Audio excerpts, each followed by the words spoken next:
अपवाद नाही आहे. कारण डॉक्टर तारा भवाळकर या ज्या कवयित्री कडोली मराठी साहित्य संमेलनाला अध्यक्षा म्हणून लाभल्या होत्या, त्या या यंदाच्या दिल्ली संमेलनाचं अध्यक्षपद भूषवित आहेत. तर अशा 40व्या कडोली मराठी संमेलनाला आपल्याला अध्यक्ष म्हणून लाभलेले आहेत प्राध्यापक doctor Pralhad Lulekar sir. Doctor Pralhad Lulekar यांनी यापूर्वी 14वे विद्रावी मराठी साहित्य संमेलनाचं अध्यक्षपद भूषवलं आहे. अनेक प्रादेशिक आणि साहित्य संमेलनांचं अध्यक्षपदही त्यांनी भूषवलेले आहे. मराठी साहित्यात त्यांनी विपुल प्रमाणात लेखन केलं आहे. कविता, समीक्षा, वैचारिक असे वाङ्मयीन प्रकार त्यांनी हाताळले आहेत. त्यांनी जवळपास 30 पेक्षा अधिक ग्रंथ लिहिले आहेत. त्यात त्यांनी मराठी वाङ्मयाचा इतिहास, दलितेतरांसाठी डॉक्टर बाबासाहेब आंबेडकर यांच्यासह बरेच दीर्घ ग्रंथ लिहिले आहेत.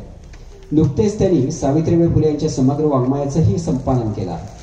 त्यांना महाराष्ट्र शासनाचा दलित मित्र पुरस्कार मिळाला असून साहित्य क्षेत्रातील राज्य शासनाच्या उत्कृष्ट वाङ्मय निर्मितीच्या पुरस्काराने त्यांना 2दा गौरवण्यात आलेला आहे. सातत्यानं गेली 40 वर्षे ते व्याख्यानातून समाज परिवर्तनाचा विचार करत आहेत. तर असे दिग्गज साहित्यिक प्राध्यापक डॉक्टर प्रल्हाद लुलेकर सर आज आपल्याला 40व्या कडोली मराठी साहित्य संमेलनाचे अध्यक्ष म्हणून लाभलेले आहेत. त्यांचे विचार ऐकण्यासाठी आपण सर्वजण उत्सुक आहोतच. मी विनंती करतोय सरांना की त्यांनी आपल्या अध्यक्ष भाषणाला आता सुरुवात करावी. 40व्या कडोली मराठी साहित्य संमेलनाचे उद्घाटन शिवाजीराव हातीवाडकर. या संमेलनासाठी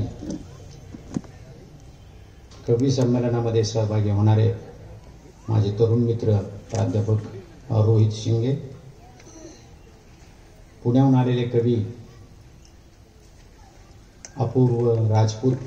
कवी अपूर्वच असतो हे लक्षात घ्या. त्यांनी जर पूर्वीचीच कविता लिहिली त्याला कोणी कवी म्हणणार नाही. त्यामुळे त्याचं नाव आणि कविता या दोन्हीचं एक नातं आहे त्या कवीचं. आणि त्या खेबुडकर,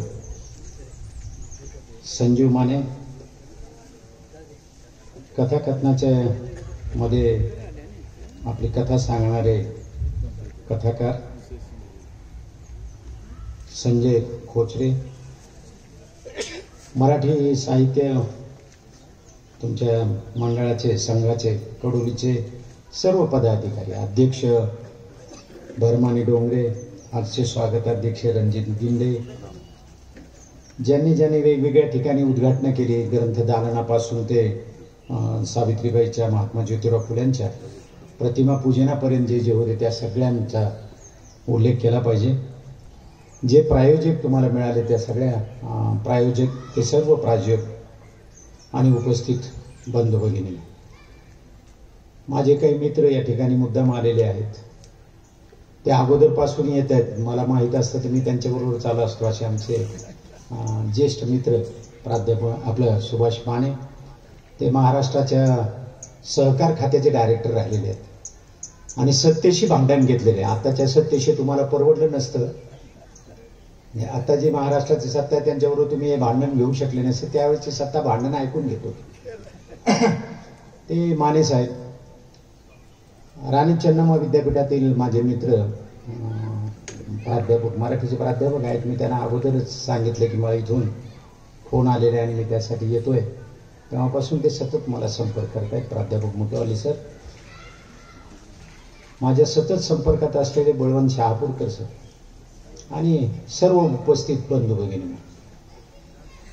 पत्रिकेतली सगळी नावं घेता येतील पण त्याच्यात वेळ घालवण्यात काय अर्थ नाही असं मला वाटतं. या साहित्य संमेलनात कोण कोण अध्यक्ष झालेत याची यादी मलाही पाठवली होती. आपण आता सांगितली. फार मोठे लोक आहेत. तुम्ही सांगितलं आणि प्रस्तावित करतानाही डोंगरे साहेबांनी सांगितलं की मला या अखिल भारतीय साहित्य संमेलनाचं अध्यक्षपद मिळावं. ते शक्य नाही. त्याचं कारण असं आहे की मी विद्रोही साहित्य संमेलनाचा अध्यक्ष राहिलेलो आहे आणि जे विद्रोही साहित्य संमेलनाच्या चळवळीत आहेत ते अखिल भारतीयला जात नाही. मला अखिल भारतीय मराठी साहित्य संमेलनाचं निमंत्रण आलं तरी मी जात नाही. तरी संवादाला मला आतापर्यंत 5 ते 6 वेळा निमंत्रण आलीत पण मी नकार कळवलेला आहे, लेखी कळवलेला आहे की मी तुमच्या साहित्य संमेलनाच्या विचाराशी सहमत नाही, त्यामुळे मी येत नाही. उस्मानाबादला कळवलं, सांगलीला कळवलं, काय अनेक ठिकाणी ते जाऊ द्या, आता तो इतिहासात जात नाही, त्याच्यावरती बोलतही नाही. त्याचं कारण असं आहे की ते इतरांचा विचार मान्यच करत नाहीत. यवतमाळच्या संमेलनाच्या वेळेला उद्घाटक म्हणून ज्या महिलेला बोलवलं, जागतिक पातळीवरच्या लेखिकेला बोलवलं इंग्रजीत लिहिणाऱ्या, आणि त्यांचे विचार आपल्याला जुळणारे नाहीत म्हणून त्यांचं निमंत्रण रद्द केलं फोन करून, पत्रिका तयार होत असताना. त्यामुळे अखिल भारतीय साहित्य संमेलनात जायचं नाही असा एक निर्णय काही लोकांनी घेतलेला आहे. त्यातली मोठी नावं सांगतो तुम्हाला मी. यशवंत मनोहर नावाचे मोठे लेखक आणि कवी, ज्यांच्या पुस्तकाची संख्या 70च्या आसपास झालेली आहे, ते आतापर्यंत एकाही अखिल भारतीय साहित्य संमेलनाच्या मंडपात गेलेले नाहीत. मंडपात म्हणतोय मी, निमंत्रित तर लांबच राह.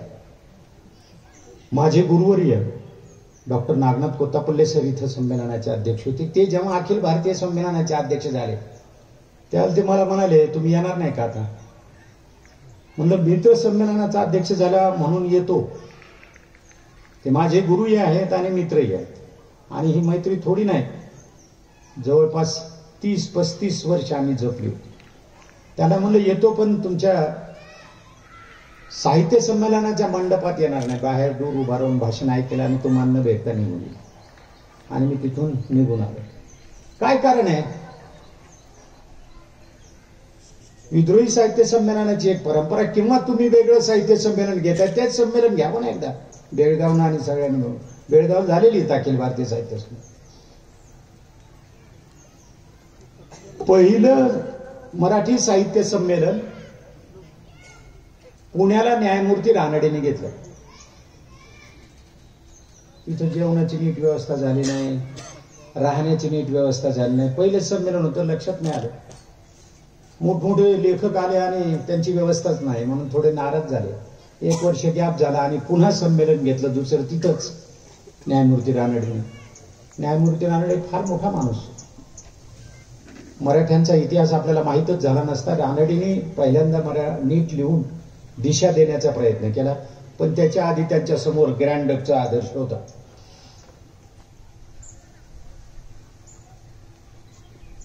मी परवा एका पुस्तकाला प्रस्तावना लिहिली, माझ्यावर प्रचंड दडपण होतं. प्रस्तावना लिहायची 5-6 पान. दडपण यासाठी होते की ज्यांनी ते पुस्तक लिहिलं ते माझे गुरु होते, आणि त्यांनी ज्यांच्या भूमिका तपासून घेतल्या तेही माझे गुरु होते, म्हणजे दोन्ही होतं. आणि त्यात मराठ्यांच्या इतिहासावरचं ते पुस्तक होतं की कुणी कुणी मराठ्यांच्या इतिहासाचा अभ्यास केला, सगळ्या इतिहासकाराचा, आणि त्यांच्या भूमिका काय होत्या.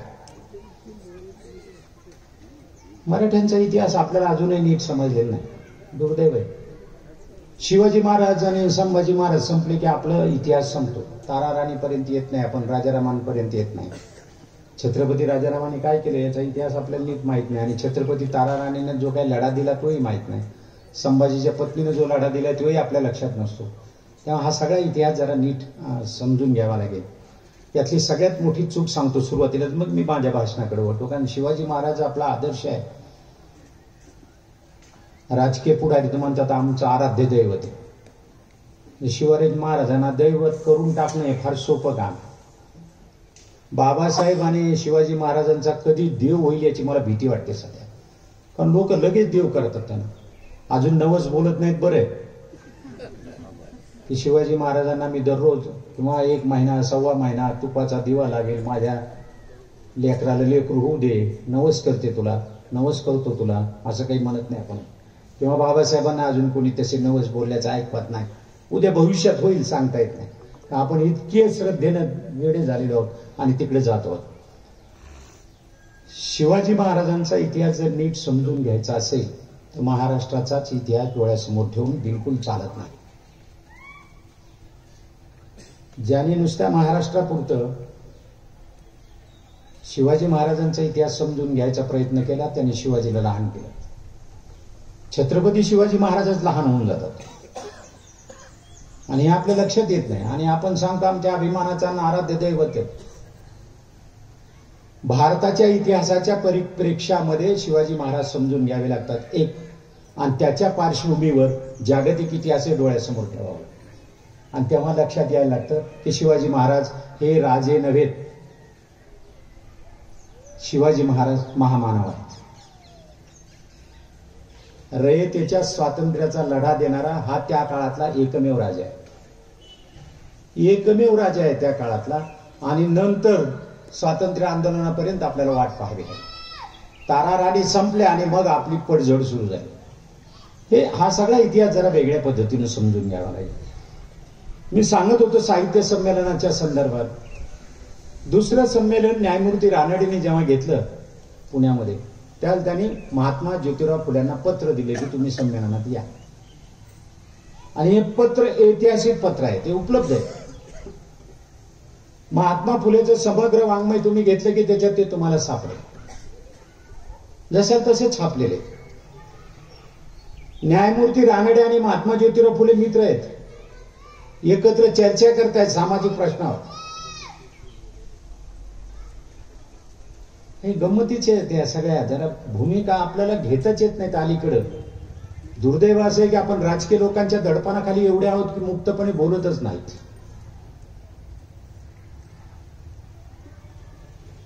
गांधींचं मुख्य सूत्र होतं, तुम्ही सांगितलं गांधीचा इतिहास आहे आमचा. विनोबा इथे येऊन गेले, क्रांतिसिंह नाना पाटील येऊन गेले, यशवंतराव येऊन गेले. यशवंतराव सारखा सुसंस्कृत नेता महाराष्ट्राला पुन्हा झाला नाही, महाराष्ट्रात नाही. महाराष्ट्रात कशाला, देशभर शोधून सापडणार. फक्त सभ्य माणूस. मी स्वतः त्यांना भेटलेलो आहे, 15 मिनिटं त्यांच्याशी चर्चा केली. त्यावेळेला मी फारच लहान होतो वयानं. मला बसा म्हटल्यावर मी उभं राहिलो. त्यामुळे म्हणलं माझी पात्रता नाही तुमच्या समोर बसण्याची. एवढा मोठा लेखक, विचारवंत आणि देशाला दिशा देणारा, हे शिवाजी महाराज वाचल्यामुळे त्यांना दिशा देता आले. तिथे काय म्हणतो लक्षात घ्या, फुले वाचल्यामुळे त्यांना तिथे दिशा देता आली. शिवाजी महाराज पहिल्यांदा नीट समजले ते ज्योतिरावांना समजले. कोळवाडी भूषण म्हणून त्यांनी पोवाडा लिहिला शिवाजी राजावर. तेच शिवाजी महाराज जे फुल्यांनी समजून सांगितले ते बाबासाहेब आंबेडकरांना समजले. बाबासाहेब आंबेडकर दलिताचे नाहीत हो. मी इतकं लिहिलंय, आता मग ते काही त्यांनी आकडा सांगितला. बाबासाहेब आंबेडकरांवर मी आता त्या ज्या भागात नोकरी तिथं जयंतीला लोक बोलतो बरा चला बोलू. मी जायचो बाबासाहेब आंबेडकरांचं महान काम एवढं सांगत राहायचो. काय महान काम आहे, महाडचा 14 तळे सत्याग्रह केला, काळाराम मंदिर केला, भारतीय राज्यघटना लिहून दिली. मला लक्षात यायचं, मला वाटायचं याच्या पलीकडे काहीतरी असेल ना. दलितांच्या उद्धाराचं काम केलं असेल तर त्याला महामानव म्हणायचंच नाही बाबासाहेबांना. सबंध मानव जातीच्या उत्थापनासाठी जे जे काम करतात ते महामानव असतात. त्यात छत्रपती शिवाजी महाराज आहेत, महात्मा ज्योतिराव फुले आहेत आणि बाबासाहेब आंबेडकर आहेत, गांधी आहेत, नेहरू आहेत. हे आपल्याला कळालंच नाही. ते रानडे बीएच्या परीक्षेमध्ये पहिले आले म्हणून त्यांचा सत्कार केला लोकांनी. मुंबई विद्यापीठात पहिले आले. एका भाषणात ते म्हणाले हल्ली शेतकऱ्याची स्थिती चांगली आहे. त्यावेळेला बीएला पहिले आले. ज्योतिराव फुलेंना एवढा संताप आला कारण ते शेती करत होते, भरपूर शेती होती फुल्यांची. आणि पुन्हा ते भागीदारीने शेती करायला घेत होते. ज्या शेतकऱ्यांना शेती करायची नाही त्याची भागीदारीने घ्यायची.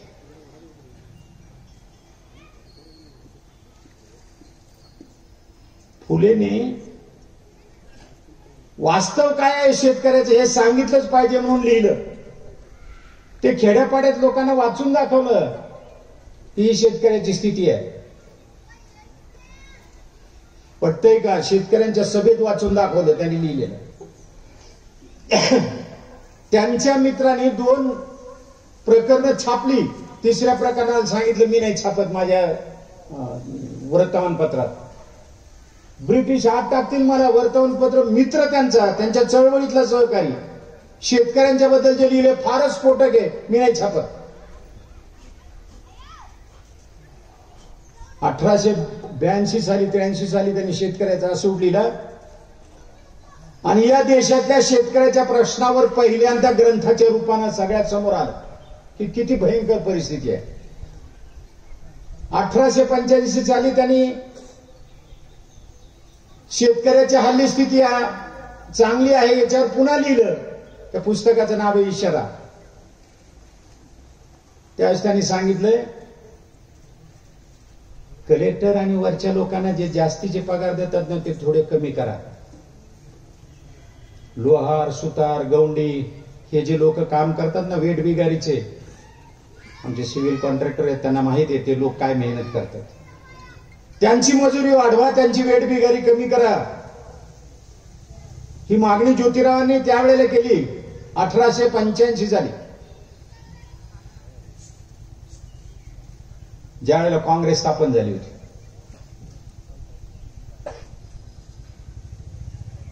ज्योतिराव फुलेंनी या इशारामध्ये एक इशारा दिलेला होता, जरा नीट लक्षात घ्या आणि आजचं वर्तमान तपासून. आपलं वर्तमान आणि साहित्य याचं एक नातं असतं, ते असलं पाहिजे. आणि ज्या साहित्याचं वर्तमानच ही नातं नसतं ते साहित्य नव्हे. मी उगी मागच्या गौरव करीत बसलो माझा, तर मग काय माझा बाप चांगला होता, माझा आजोबा चांगला होता असे ना, तुझं काय सांग ना. त्यात त्यांनी स्पष्टपणे लिहिलं होतं, जर शेतकऱ्याला शेतीसाठी अर्थपुरवठा नीटपणे झाला नाही तर सावकारीमध्ये तो अडकेल आणि काही दिवसानं शेतकरी प्राणत्याग करतील. मला वाटतं आज शेतकरी आत्महत्या करतात त्याचं कारणच हे आहे की त्यांना अजूनही अर्थपुरवठा नाही. किती गाजावाजा करू दे, जो माणूस सत्तेत आहे तो योजना आखतो आणि विरोधी पक्षावाला म्हणतो शेतकरी मरायला लागला. तो सत्तेत गेला की पुन्हा हे सत्तेतले विरोधी पक्षात जातात आणि ते सांगतात शेतकऱ्यांना मदत करा. जो विरोधी पक्षात राहील तो शेतकऱ्याच्या बाजूनं, जो सत्तेत राहील तो शेतकऱ्याच्या विरोधात. असं एक चित्र आहे. ज्योतिराव फुले शेतकऱ्याच्या बाजूने उभा राहिले, बाबासाहेब आंबेडकर शेतकऱ्याच्या बाजूने उभा राहिले. ज्योतिराव फुले त्या पत्रामध्ये म्हणतात की तुमच्या साहित्यामध्ये आमच्याबद्दल काहीच नाही. रानड्यांना पत्र लिहिताना त्यांनी लिहिलंय तुमच्या साहित्यामध्ये आमच्याबद्दल काही नाही. साहित्यात आमच्याबद्दल लिहिलं पाहिजे ना, जीवनाबद्दल लिहिलं पाहिजे.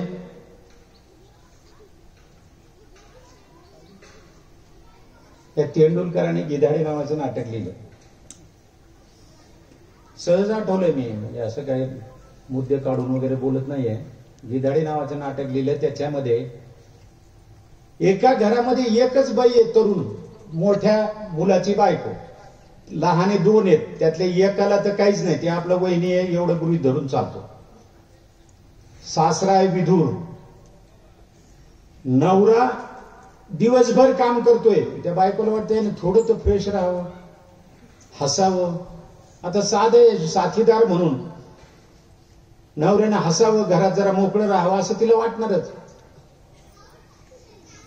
तो नीट राहत नाही म्हणून तिला वाटतं धीरानं तरी माझ्याशी मोकळं बोलावं. धीराला वाटतं वहिनी काय माझ्याकडे असं पाहते.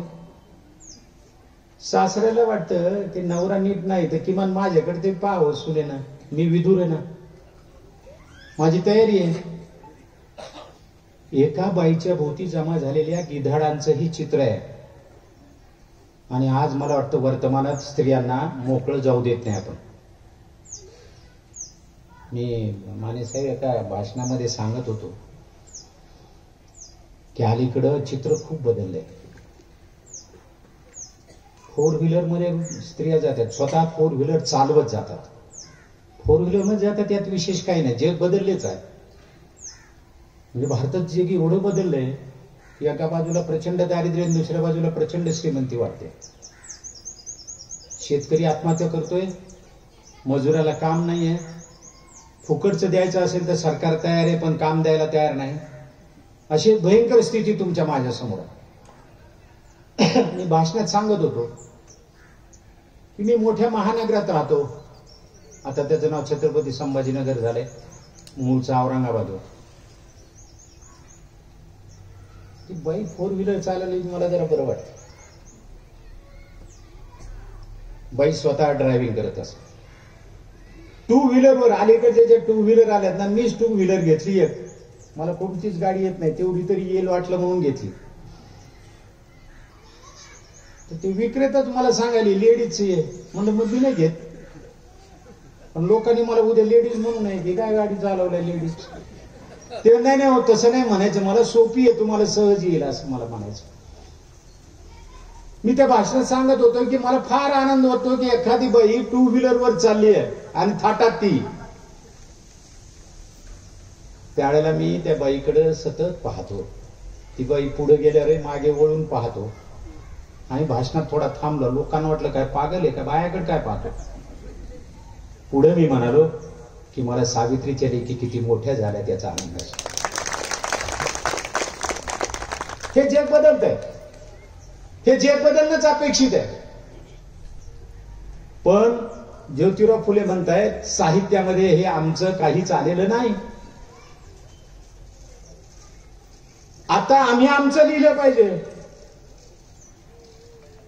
कुणी लिहिलं पाहिजे? ज्योतिराव फुले 3 वर्गाच्या बद्दल लिहित आहेत. शूद्र. शूद्र कोण? बरेच जण तो क्षुद्र म्हणतात. क्षुद्र नाही, क्षुद्र म्हणजे किरकोळ. हे शूद्र आपल्याकडचा मोठा वर्ग आहे, ज्यांना कोणत्याही पूजेचा अधिकार नाही पण मंदिरात जाता येतं. काय म्हणतो लक्षात घ्या, पूजा सांगायला वेगळं असतं. तुम्हाला मंदिरात जाता येतं, पूजा नाही करता येत. असा वर्ग शूद्रांचा आहे, ज्यांना मंदिरातच प्रवेश नाही असा अतिशूद्रांचा वर्ग आहे. आणि तिसरा वर्ग ज्योतिरावाच्या दृष्टीने महत्वाचा तो म्हणजे स्त्रियांचा आहे.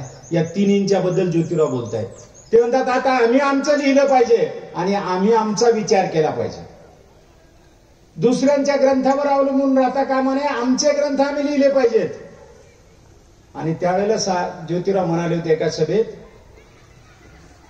जर शूद्रांनी आणि अतिशूद्रांनी पुस्तक लिहून मला आणून दिलं तर मी त्याला 25 रुपयाचं बक्षीस देईल. तिथं सावित्रीबाई होत्या. सावित्रीबाई म्हणाल्या मी 5 रुपयाचं बक्षीस देईल. तुम्ही गुन्हाकार येत असेल, भागाकार येत असेल तर करून पहा. त्यावेळेला 1 रुपया तोळा सोनं होतं, गुणिले आजची रक्कम काढा. ज्योतिराव फुले 25 रुपये देणार आहेत. 25 गुणिले आजची किंमत तोळे किती रुपये देत होते ज्योतिराव? आणि सावित्रीबाई 5 रुपये द्यायला तयार होते, म्हणजे 5 तोळे सोनं द्यायला तयार होत्या. शूद्रांनी पुस्तक लिहिलं, स्त्रियांनी पुस्तक लिहिलं तर मी 5 रुपये देतो.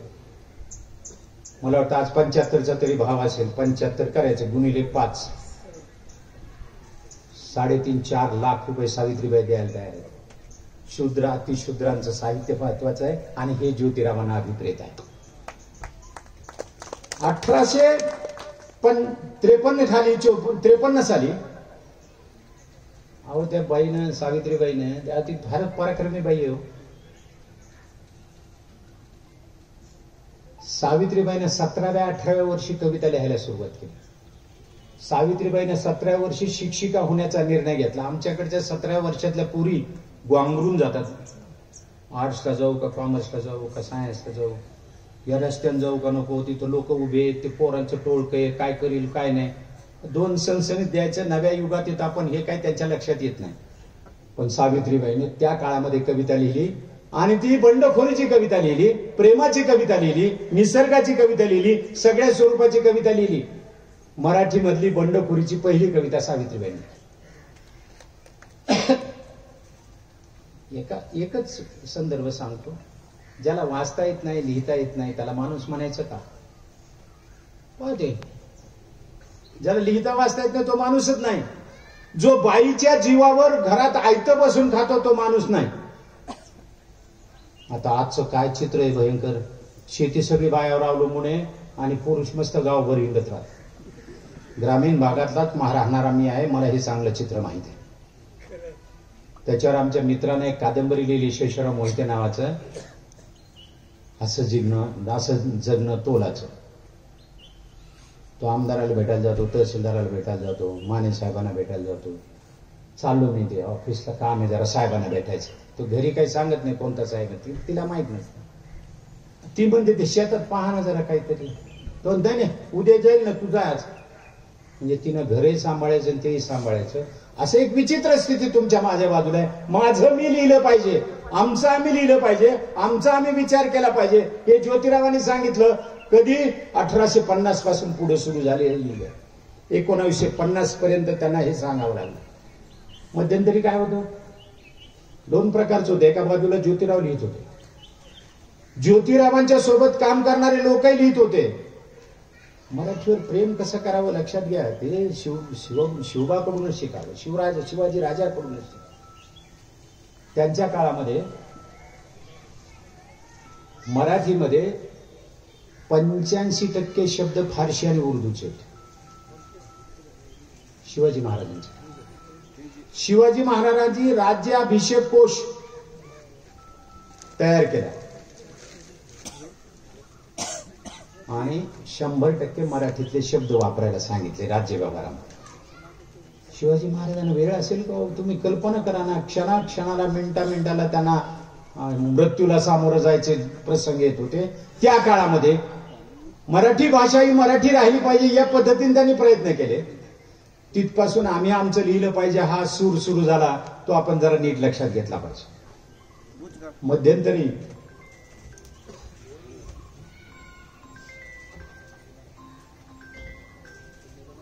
मध्यंतरी आमच्याकडं पुणे मुंबई हे साहित्याचं केंद्र होतं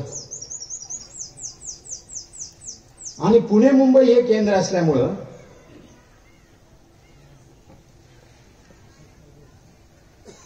पुणे मुंबईच्या मध्यमवर्गीय वस्तीतलं चित्र आलं.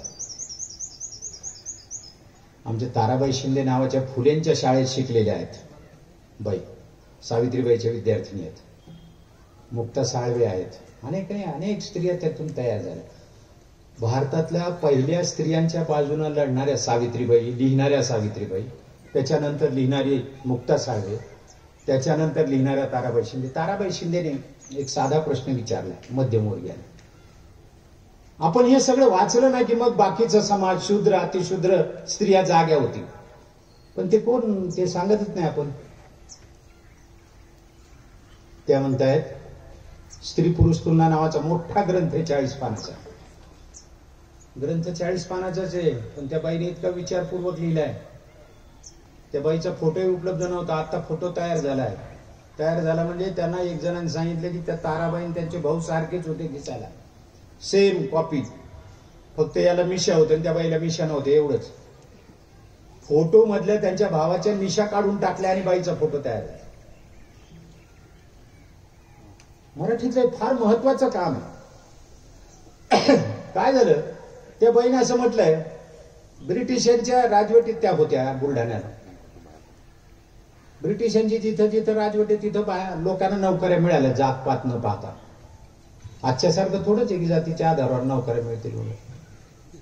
जातच तोडली, शाळेतल्या प्रवेशालाही तोडली त्यांनी पहिल्यांदा ब्रिटिशांनी. त्या नोकऱ्या मिळालेले लोक काय करायचे, ऑफिसमध्ये जायचं, संध्याकाळी घरी आलं की फ्रेश व्हायचं. आताही सगळेजण होतात, पोहे खायचे आणि मग बायकोशी थोडा वेळ फिरायला जायचं. जरा दिवसभराचा थकवा घातला पाहिजे ना. ताराबाई फारच वेगळ्या पद्धतीने लिहितात. ती फुल्याचा प्रभाव आहे त्यांच्यावर, सावित्रीबाईचा प्रभाव. सावित्रीबाई तरी फार सभ्यपणाने सांगतात, पण ताराबाई अजिबात सभ्यपणाने सांगत नाही. काय म्हणतात ते, ऑफिसमध्ये काम न करता थकून आलेला नवरा. बरे गाते. आपल्याकडच्या ऑफिसमध्ये ज्यांना नोकऱ्यात गव्हर्नमेंटच्या ते लोक अजिबात काम करत नाहीत. शिवाजीरावला विचारा तुम्ही किती त्रास होत असेल, की फाईल तिथंच राहते दुसऱ्या दिवशी.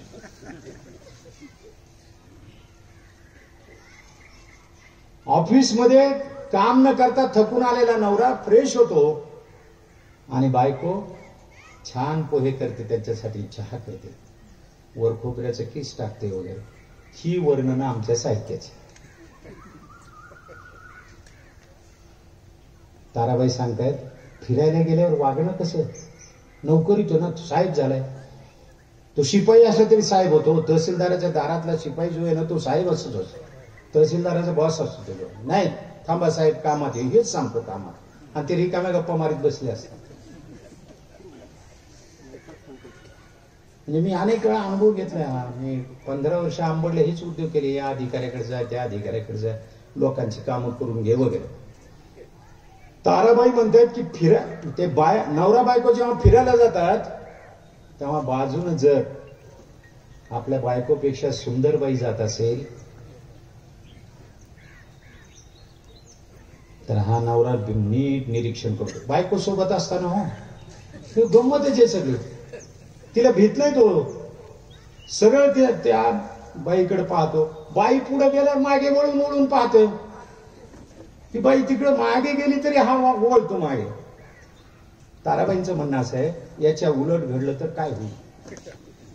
तुमच्यापेक्षा सुंदर पुरुष समोरून चालला आणि तुमच्या बायकोनं नीट निरीक्षण केलं, तो पुढे ओलांडून गेल्यावर बायकोनं जर मागे पुढे पाहिलं तर काय होईल? तुमच्या आत आग होईल की नाही? तशी त्या बाईच्या मनात आग होते, पेटते, एवढं लक्षात ठेवा. आणि आम्हाला जरा बरोबरीनं वागवा, माणूस म्हणून वागवा. हा जो माणुसकीचा धर्म आहे तो ज्योतिरावांकडून आलेला आहे आणि तो आमच्या साहित्यात आला पाहिजे. 1950 नंतर हे घडत गेलं आणि मराठी साहित्यच बदलून गेलं. काय साहित्य काही आकाशातून पडत नाही. तुम्ही ज्ञानेश्वरी जर वाचली, तुकारामाचे अभंग वाचले, नामदेव वाचलात, चोखामेळा वाचलात, सावतामाळी वाचलात, हे सगळे संत मांदियाळी जर वाचले, तुमच्या लक्षात येईल की ते त्यांच्या जीवनाबद्दल बोलतात. एक माहित असेल, कथा सांगतो मध्येच, तुम्हाला माहित असेल, एक आटपाट नगर होतं. तिथे एक राजा होता. राजाला 2 राण्या होत्या. एक आवडती होती, एक नावडती होती. आता ही कथा काय 1 वर्षापासून चालत आलेली आहे आणि सदाच सांगितली जाते. कुणालाच काही वाटत नाही. त्याला 2 राण्या होत्या, एक आवडती होती, नावडती होती. नावडतीला जाच होता. 2 राण्या आणल्या कुठून? आणि 1950 नंतर तरी 2 राण्या सांगायला नकोत. 56-57 द्विभार्या प्रतिबंध कायदा मंजूर झालाय नेहरूंमुळे. तेव्हा 2 राण्यांची गोष्ट आता सांगू नये, एवढंही भान आम्हाला आलं नाही अजून. खरं तर ही कथा जी आहे त्यावेळेला ज्या सामान्य बाईनं सांगितली असेल, ही सामान्य बाईची निर्मिती आहे, कष्ट करणाऱ्या बाईची निर्मिती आहे. ती गीतही त्याच्यावरती करते आणि कथाही तिच्याच जीवनावरच्या असतात. आवडती नावडती राणी बिनी काही नाहीये. कष्ट करणाऱ्या स्त्रिया आणि मजेत राहणाऱ्या स्त्रिया यांचं हे चित्रण आहे. हे आम्हाला समजलं पाहिजे आधी. हे समजलं तर मग साहित्याकडे पाहण्याची दृष्टी आमची बदलून जाईल. मुळात 1950 नंतर आमचं जीवनच बदलून गेलं, पण आम्ही बदललो नाही. आमचा मेंदू बदलला नाही. मेंदू बदलायला पाहिजे ना. काय आता ते इतकं आठवायला लागलं की ते मध्ये मध्ये येतं आणि त्याचा साहित्याशी संबंध आहे. काय झालं, आमच्याकडं कथा फार सांगितल्या जातात. नवरा बायको बोलत असत का जनरल बोलत असत, पुरुष आणि स्त्रिया ते म्हणतो आपण. अहो, स्त्री पुरुष दोघं सोबत असले की बरं असतं. इथं काही सगळेजण पुरुष बायकांना घेऊन आले नाहीत. आमचे मानेसाहेब औरंगाबादहून इथं आले. त्यांनी ते मान्य केलेले, समता मान्य केलेले. बाकीच्यांना मान्य असेल तसं ना.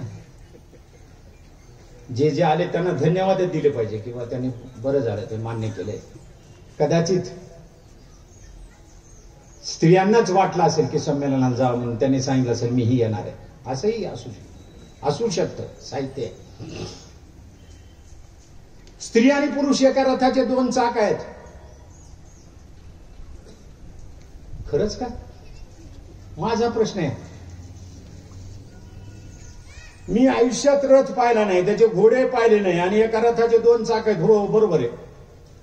अरे ते एक रथाचं चाक केव्हाच अडकून पडले, कर्ण मेला तेव्हाच. कर्णाला शाप होता म्हणतात. त्याचं रथाचं चाक आहे लढाईच्या वेळेला, अंतिम लढाईच्या वेळेला, निर्णायक लढाईच्या वेळेला पृथ्वी त्याच्या रथाचं चाक गिळंकृत करेल. गिळंकृत करायला लागले ते वर काढेपर्यंत त्याचा मृत्यू होतो. असं एका चाकाचं आपल्याकडे झालंय. एक चाक गाळात फसलंय, पृथ्वीत फसलंय, तिने गिळंकृत केले. एक चाक मोक्कार फिरतंय कुठं कुठं, गावभर फिरतं. ते कडोलीत जातं, बेळगाव जातं, काय कुठं कुठं जातं, मटका लावायला जातं, बारमध्ये जातं. तेवढे पैसे नसते तर देशी दारूच्या दुकानात जातं. कोण्या कोण्या मित्राकडे काय काय गप्पा होतात, तिकडं आड्यावर असतो आणि इकडे एक चाक घरामध्ये जे रुतून बसले ते तिथंच आहे. आम्हाला हे बदलावं लागेल भारतीय राज्यघटनेमुळे, संविधानामुळे. आम्ही असं सांगताना डोक्यात असं आलंय की ते रथाचे चाक सांगूच नाही. आता वर्तमान आपल्याला माहित आहे, वास्तव आपल्या अवतीभोवतीचं माहित आहे. स्त्री आणि पुरुष एका सायकलचे दोन चाक आहेत. एक चाक नेहमीच मागे आहे आणि एक पुढे. पहा तुम्ही, हे सायकल दोन्ही सोबत कधीच येत नाही. सायकलचा कॅरियर कुठे आहे? पाठीमाग. ते नवरा शेतातून येत असो का बाहेर फिरायला जातो, ते लेकरू तिच्याच कमरेवर असते. तीन जर म्हणलं घे नाही ते तुझंच आहे म्हणून याचा काही संबंधच नाही. ते ओझ सगळं तिच्याजवळ कॅरियर. एखादी पिशवी असली थोडी 2-4 किलोची तर ती सुद्धा तिच्याजवळच. काय गंमत आहे. गतीनं चालायचं का स्पीड कमी ठेवायची? ती चेन सुद्धा मागच्या चाकाला आहे, सीटही मागच्याच चाकावर आहे, ब्रेकही मागायचे. पुढचं ब्रेक लावलं की थोबडावर पडतंय. पुढचं काय, पुढच्या चाकाला काहीच काम नाही, नुसतं चालत राहायचं. फार तर घंटी आहे पुढं चालला वाजवत. इतका रिकामचोटपणाने पुरुष प्रधान व्यवस्थेमध्ये, पुरुष सत्ताक व्यवस्थेमध्ये लोक चाललेले असतात आणि एका रथाचे दोन चाक राहत नाहीत, ते सायकलचे होतात. ती सायकल तोडली पाहिजे, फोडली पाहिजे आणि रथाचे चाक केले पाहिजे. दोन्ही समांतर चाक चालले पाहिजेत. एवढी समता आपल्या घरातल्या मुलींना, बायकोला आणि आईला दिली पाहिजे. दुर्दैव असं आहे, माझी आई होती त्यावेळेस तिला मी म्हणायचो, तुला काय कळतं, काय माहिती बाहेरचं. आणि तिनं जन्म दिला, तिनंच मला चालायला शिकवलं, तिनंच मला शाळेत पाठवलं आणि मी तिलाच म्हणतो तुला काही समजत. अकलेची पत्ताच राहिली नाही शिकलेल्या लोकांना. आपल्या आईला सुद्धा काही कळत नाही म्हणतो, बायकोला काही कळत नाही. खरं तर व्यावहारिक शहाणपण त्यांनाच जास्त असतं. हे व्यावहारिक शहाणपण तुमच्या आमच्यामध्ये आलं पाहिजे आणि म्हणून सायकलची चाकं दोन्ही सोबत नेऊन पुढे निघालं पाहिजे. तर जग बदलेल, तर आपलं भारत बदलेल आणि तरच आपल्याकडे समतेचं वातावरण तयार होईल. आणि ते करण्याची जबाबदारी तुमची, माझी आहे. साहित्याने हे दिलं पाहिजे. साहित्य हे काय आकाशातून पडत नाही, साहित्यिक आकाशातून पडत नाही, तो समाजातून येतो. त्यामुळे समाजाचे संस्कार आणि संस्कृतीने त्याला काय जे दिले ते शहाणपण घेऊन तो पुढे जगत असतो. आणि म्हणून समाज, संस्कृती आणि साहित्याचं एक नातं असतं. संस्कृती उन्नत करण्याची जबाबदारी साहित्याची आहे, प्रगत करण्याची जबाबदारी साहित्याची आहे. साहित्यानं नेहमी पुढचं पाहिलं पाहिजे आणि पुढचं बोललं पाहिजे आणि तरच त्याला साहित्य म्हणावं. समाजाला नवीन दिशा देण्याचं, नवीन संस्कृती देण्याची जबाबदारी साहित्याची आहे. आणि म्हणून समाज, साहित्य आणि संस्कृती याचं एक अतूट नातं आहे. ते आपण समजून घेतलं पाहिजे, ते फार महत्वाचं आहे. 1960 नंतर काय बदल झाला? जगभरातल्या साहित्यात बदल झालाय, मराठीतच नाही. आमच्या एका कवी मित्रांनी ते फार लवकर गेलं, त्याचं दुःख नेहमीच राहतं. त्याने फार सुंदर लिहायचं. दारिद्र्य वाढत चाललंय की काय होतं याचं चित्रण त्याच्या कवितेत आहे. दोनच ओळी सांगतो. सुपामध्ये नाही दाना तरी माय दळायची, सुपामध्ये नाही दाना तरी माय दळायची, डोळ्यामध्ये नाही आसू तरी माय रडायची. काय सुंदर आहे. त्याच्या अगोदरची एक कवितेची ओळ सांग, म्हणजे दुसऱ्याने लिहिलेल्या कविता सांगतो अगोदरच्या. इंद्रनील चंद्रकांत सांध्य सुंदरी, येई हसत मधुर मंद विश्व मंदिर. म्हणजे काय म्हणून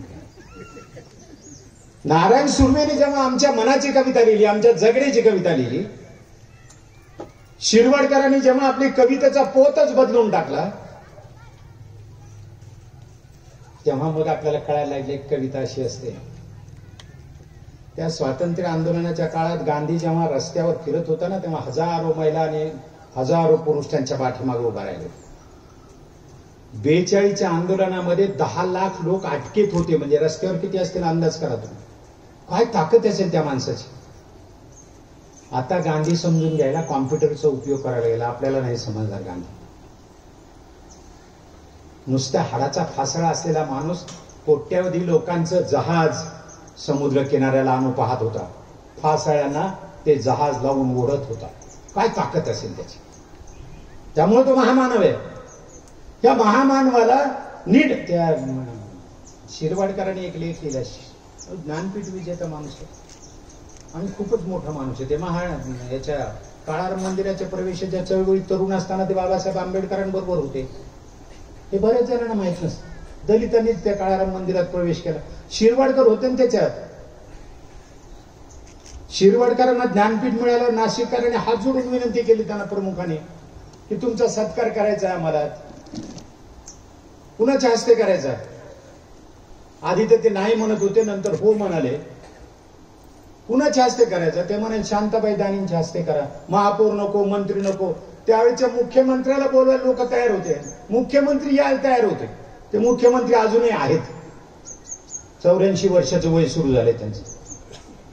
कारण ते त्यांना भेटायला गेले त्यावेळेला 1000 गुलाब पुष्पाचा हार त्यांच्या गळ्यात घालून ते आपण पंढरपूरच्या विठ्ठलासमोर जसं लोटांगण घालतो ना, तसं शिरवाडकरांच्या समोर मुख्यमंत्र्यांनी लोटांगण घातलं. एवढी प्रचंड प्रतिभा असलेला माणूस. काय लिहिलं त्यांनी. मला गांधी म्हणजे हा युगपुरुष वाटतो. युगपुरुष कोण असतो. आपल्या भोवताचं जग बदलतो त्याला युगपुरुष म्हणतात. काळच बदलतो. काळाला बदलायला भाग पाडतो. काळाच्या बरोबर तो वाहत जात नाही. काळ बदलतो आणि आपल्याला पाहिजे तसा करून घ्या. नंतर ते म्हणाले फुले वाचण्यात आला आणि मला असं वाटायला लागलं की मराठी माणूस जो जो असेल त्याने ज्योतिराव फुलेंचं समग्र वाङ्मय वाचलं पाहिजे आणि शासनाला फुकट वाटलं पाहिजे. मध्ये शासनानं 10 रुपयाला 600 पानाचं पुस्तक दिलं होतं. किती कॉपीज गेल्या माहितीये. एका दिवसात 10,000 कॉपीज विकल्या महाराष्ट्रात. वाचल्या किती जणांनी बाहेर सोडून द्या. बैठकीत नेऊन ठेवलं असेल शोधतो काही जणांचे बोल सोडून. पण अजूनही ज्योतिराव फुल्यांचं वाङ्मय लोकांना पाहिजे. शिरवाडकर त्यात शांताबाई दानींच्या हस्ते सत्कार करा म्हणाले. ते लोक चकितच झाले. अहो ते शिरवाडकर म्हणाले त्या बाईनं बाबासाहेब आंबेडकरांच्या आंदोलनात सहभाग घेतलाय. BA फर्स्ट इयरला शिकत असताना बाबासाहेब म्हणाले शिकत काय बसली, शिक्षणही घे आणि कामही कर आपल्या समाजाचं. त्या बाईनं त्या काळात नाशिकमध्ये सायकलवर फिरून BA फर्स्ट इयरला लोकांना जागृतीचं काम केलं आणि एक शाळा मोठं हॉस्टेल काढलंय आणि ते खूप शांतपणे चालतं, खूप शिस्तीत चालतं. त्या बाईच्या हस्ते माझा सत्कार करा. ती बाई किती मोठी असेल. शिरवाडकरांचा सत्कार केला त्यावेळेला त्या बाईनं स्टेजवर लाखभर लोकांच्या समोर शिरवाडकरांच्या पायावर डोकं ठेवलं आणि सांगितलं की मी धन्य झाले बाबासाहेबांच्या सोबत काम केल्यानंतर आणि आज तुमचा सत्कार करता. का वाटलं त्या बाईला असं. शिरवाडकर वास्तवाबद्दल बोलत होते. त्यांच्या सगळी नाटकं सगळ्या कविता वाचा तुमच्या लक्षात.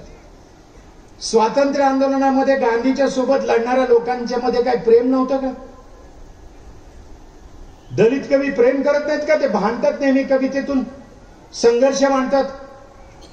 ते घरात प्रेमही करतात ना. सावित्रीबाई आणि ज्योतिरावांनी एवढा मोठा लढा दिला. ते दोघे एकमेकावर प्रेम करत असतील की नाही. साधी गोष्ट आहे. नवरा बायको म्हणून प्रेम करतच असणार ना. साधा मुद्दा आहे. सावित्रीबाईनंच लिहिलंय फुलातला मकरंद ज्योती ऐसा. माझ्या फुलामधला जो मकरंद देण्यातला तो म्हणजे ज्योतिबाई. आता याच्यापेक्षा अजून काय वर्णन करायला पाहिजे. नवऱ्याबद्दल प्रेम व्यक्त करायला पाहिजे. सुंदर प्रेम कविता लिहिलेली आहे त्यांनी ज्योतिरावांच्यावर 2-3. मी हे का सांगतोय. तुमच्या माझ्या अवतीभोवतीचं जे जग बदलत चाललंय, बिघडत चाललंय, त्याच्याबद्दल काय करायचं. सगळ्या ग्रामीण साहित्यानं, सगळ्या दलित साहित्यानं, स्त्रीवादी साहित्यानं आणि आदिवासी साहित्यानं वर्तमान मांडलं. आमच्या भोवती काय जळतंय याच्याबद्दल त्यांनी लिहिलंय. हे यशवंत मनोहर असतील, नामदेव ढसाळ असतील, काय बाबूराव बागुल असतील. अहो त्या बाबूराव बागुलांनी इतकं साधा प्रश्न विचारलाय की देवाला तू देव म्हटलेस, चंद्राला तू चंद्र म्हटलेस, सूर्याला तू सूर्य म्हटलेस. चंद्राला तू चंद्र म्हटले, चंद्र चंद्र झाला. सूर्याला तू सूर्य म्हटलेस, सूर्य सूर्य झाला. देवाला तू देव म्हटलेस आणि तो देव झाला. पण खरा पृथ्वी सजवणारा माणूसच मोठा आहे. तूच मोठा आहेस हे लक्षात घ्या. आपण मोठे आहोत ही जाणीव, माणूस ही जाणीवच पहिल्यांदा जागी करण्याचं काम ज्योतिराव फुल्यांनी, सावित्रीबाई फुल्यांनी सुरू केलं, शाहू महाराजांनी केलं, बाबासाहेब आंबेडकरांनी केलं. ही गोष्ट आपल्याला समजली पाहिजे. त्यामुळे जात संपून माणूस नावाची जात जन्माला येईल का हो कधी? मला आता आमचे मित्र म्हणून मुत्तवली सर सांगत होते की ते जिल्ह्याला विद्यापीठ झाले. म्हणजे भारताचं धोरण जे प्रत्येक जिल्ह्याला करून टाक, सगळी विद्यापीठ होतील, टेक्निकल युनिव्हर्सिटीज होतील, मेडिकल युनिव्हर्सिटीज होतील, स्पोर्ट्स युनिव्हर्सिटीज होतील, सगळं होतं. आम्ही गेल्या 76 वर्षात काय घडवलं? संविधानाला जी संस्कृती अपेक्षित होती ती घडवली का? वैज्ञानिक दृष्टिकोन आम्ही घडवला का? समतेचं वातावरण आम्ही निर्माण केले का? कोणत्याही जाती धर्माचा माणूस सुरक्षितपणे आणि निर्भयपणे जगू शकेल असं वातावरण आम्ही दिलं का? काय बरं असं झालं? विद्यापीठ निघाल्या, शाळा निघाल्या, सगळं निघालं. युनिफॉर्म मध्ये शाळेतल्या पोरांना यायला सांगितलं, मुलींना यायला सांगितलं. मुलींची संख्या कोटीत गेली महाविद्यालयांमधली, शाळेतली तर खूप अजून जास्त आहे. काय झालं? आम्ही डॉक्टर घडवलं, वकील घडवलं, इंजिनियर घडवलं, प्राध्यापक घडवलं, शिक्षक घडवलं. माणूस घडवायचं तसंच राहून गेलं. आम्हाला माणूस घडवायला पाहिजे होता गेल्या 75-76 वर्ष. कधी घडणार आमच्यातला माणूस? माझ्याजवळ पीएचडीची डिग्री आहे, विद्यापीठात प्राध्यापक म्हणून शिकवलं, पण माझ्यात माणूस आहे का अजून जाती शोधत बसतो मी. बाबासाहेब आंबेडकरांनी मिलिंद कॉलेज बांधलंय औरंगाबादमध्ये, संभाजीनगरमध्ये, तुम्ही ते पाहायला या. त्यांनी सुरुवातीला सांगितलं होते व्हरांडे मोठे पाहिजेत, कॉलेजमधल्या इमारतीतले व्हरांडे मोठे पाहिजेत, जिने मोठे पाहिजेत. का? तरुण पोरं येता जाता जाणार आहेत, मुद्दाम जाणीव कोणी पोरं खोडसाळपणा करू शकतो, मग मोठे ठेवा म्हणजे स्पेस राहील. एकदा ते खूप थकले होते, ते बांधकामच मुळामध्ये बाबासाहेब थकल्यावर सुरू झालं. खूप आजार झाले होते त्यांना, खाल्लेलं पचत नव्हतं. दिवसभर कामकाज पाहिलं, खुर्चीवर बसले होते बाहेर सहकाऱ्यांसोबत. ते म्हणाले मला नाहीच सहन होत, आता बसणं शक्य नाही. एक शिपाई म्हणाला, तो शिपाई नव्हताच, बाबासाहेबाचा एकनिष्ठ सेवक होता. तो म्हणला साहेब, बाबासाहेब हे या लोकांचं ऐकू नका, तुम्ही चला बरं त्या रूम मध्ये आराम करा, उठा. म्हणजे तो बाबासाहेबांनाच ऑर्डर करत होता. काय प्रेम करत असतील लोक. आणि बाबासाहेब उठले त्याच्या म्हणण्यावर आणि गेले. त्यांनी मोठी सतरंजी 4-5 घड्या करून टाकून दिली. बाबासाहेब पडा म्हणून. बाबासाहेब पडले, शर्ट काढून ठेवला, बनियनवर पडले होते, पॅन्ट तशीच होती. एक माणूस आला खेड्यातला, मला बाबांना भेटायचं. ते बाबा आराम करतात, थांब थोडं. तर बाबा कुणालाही भेटू देतात, आणि तू काय आढळला? तो शिपायावरच उठला. तो बाबासाहेब पडलेले होते, झोपलेले नव्हते ना. ते म्हणाले अरे येऊ दे ना, कोण येतं. नाही तुम्ही आराम करा. तो शिपाई त्यांना ऑर्डर करत होता आणि यांना ऑर्डर करत होता. पण बाबासाहेबांनी शेवटी सांगितलं नाही, येऊ दे त्याला. ते आलं, बाबासाहेब पडलेलेच होते. बस म्हणे, सतरंजी जरा बरीच मोठी होती, त्याच्यावर बस. तो नाही मी सतरंजी तुमच्या बरोबर आहे ना. मी खाली बसतो, तो कॉलेज मधलं त्या फरशीवर बसला. बाबासाहेबांनी विचारलं काय बोल. त्याने माझं पोरग मॅट्रिक का काय झालं म्हणतंय म्हणजे याला काहीच कळत नाही, हा अशिक्षित आहे. बाबासाहेबांचं एक फार महत्वाचं होतं, शिकलेल्या माणसांच्याकडे शहाणपण असतं यावर बाबासाहेबांचा विश्वास नाही. न शिकलेल्या माणसांकडे शहाणपण असतं असं बाबासाहेबांचं पक्क मत आहे. आणि म्हणून बाबासाहेब त्याला विचारतायत. आणि मी सांगितलं ना, माझं डिग्री असून मला सगळं कळतच असं नाही. बऱ्याच गोष्टी बायकोच्या निर्णयाप्रमाणे मला बरं हा ठीक आहे, कारण लक्षच नसतं. कारण तिचं शहाणपण जास्त माझ्यापेक्षा चांगलं आहे, कारण ती पीएचडी नाही आणि बरं नाही ते, त्यामुळे जरा नीट चाललंय. बाबासाहेबांनी त्याला विचारलं मग काय करायचं त्याला आता. मॅट्रिक झालं, दाखव मार्क्समेमो पाहिला. ते पोरग फर्स्ट क्लास पास झालेलं होतं. कधी? 52च्या दरम्यान, 52-53 फर्स्ट क्लास म्हणजे फारच झालं. ते पाहिलं बाबासाहेब चेहरा जुळून गेला की खेड्यातून आलेला आणि त्याचं पोरग मॅट्रिकला एवढे टक्के मार्क घेतो, काय आनंदाचा भाग आहे. ते म्हणाले याला काय करायचं, ते मला नाही कळत काय करायचं, ते तुम्ही ठरवा. ते तसं नाही रे, मी तुला विचारतोय की त्याला डॉक्टर करायचं, इंजिनियर करायचं, शिक्षक करायचं, प्राध्यापक करायचं, काय करायचं. ते म्हणणे नाही असं काही करायचं नाही. पहा तुम्ही, म्हणजे डॉक्टर झाला, इंजिनियर झाला, प्राध्यापक झाला तर असं झुरळ झटकल्यासारखं तो माणूस झटकतोय, असं नाही काय करायचं त्याला. मग ते म्हणाले काय करायचं, ते त्याला बाबासाहेब करायचं. त्या पोराला शिकून मला उद्या बाबासाहेब करायचं. बाबासाहेब व्हायचं म्हणजे परिपूर्ण माणूस व्हायचं. आणि माणूस होणं ही गोष्ट सगळ्यात अवघड आहे. आपण विसरलो, ते माणूस घडवायचंच विसरलो. ही गोष्ट लक्षात घ्या, साहित्याची जबाबदारी आहे माणूस घडवणं आणि माणूस पुढे घेऊन जाणं. काय आपल्याला बऱ्याचशा गोष्टी लक्षात येत नाही की आपण कोणत्या दिशेनं चाललोय.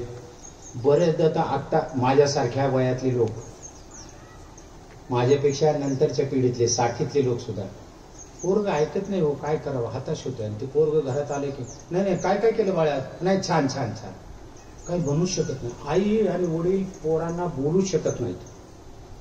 इतकं दुर्दैव भारतीय लोकांच्या घरात घुसलेलं आहे. कृपा करून लक्षात घ्या मी काय म्हणतो. फार कौतुक करत बसू नका. 1ली ते 7वी पर्यंत, 8वी पर्यंत, 9वी पर्यंत त्या पोराला हायस्कूलवाले एवढे मार्क देतात की आपल्या वाटतं 90%, 95%, अजून काय घेतात त्याच्याकडून 98%. आता तर 10वीच्या परीक्षेमध्ये 101, 110%, काय ते स्पोर्ट्सचे याचे त्याचे टाकून अहो आश्चर्यचकित व्हायला लागतं. तेव्हा आपलं मूल्यमापन आता आपल्याला करावं लागेल. याचं कारण असं आहे की सध्या मूल्यऱ्हासाचा काळ आहे. तुमच्या माझ्या जीवनातली सगळी मूल्य संपत चाललेली आहेत. कोणती मूल्य आहेत? भारतीय संविधानानं गेल्या 2000 वर्षात भारतीय जीवनामध्ये आलेली मूल्य संविधानात घेतलेली आहेत.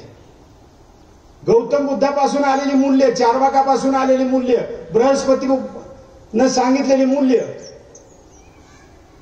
आता त्या सगळ्यांचा इतिहास सांगत बसलो तर फार वेळ जाईल. फक्त लक्षात ठेवा, तिथून चालत आलेलं ज्योतिरावाने सांगितलेलं आणि आजची गरज आधुनिक काळाची ते समोर ठेवून स्वातंत्र्य, समता, बंधुता आणि सामाजिक न्याय या मूल्यांचा उद्घोष भारतीय राज्यघटनेने केला.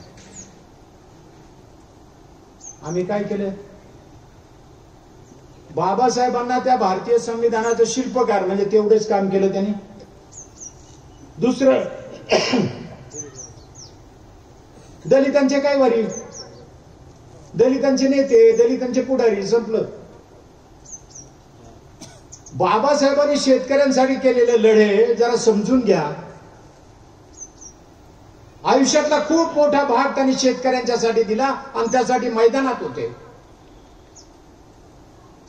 या देशातला पहिला शेतकऱ्याचा मोर्चा डॉक्टर बाबासाहेब आंबेडकरांनी मुंबईत काढला मंत्रालयावरती. या मोर्चात 25,000 शेतकरी त्यावेळेला आले होते. वाहनाची व्यवस्था नाही, पॉम्पलेट नाही, नुसताच निरोप गेलेला आणि त्याच्यावर 25,000 लोक आले. कुठून आले लोक? कोकणातून गेले, इकडून गेले.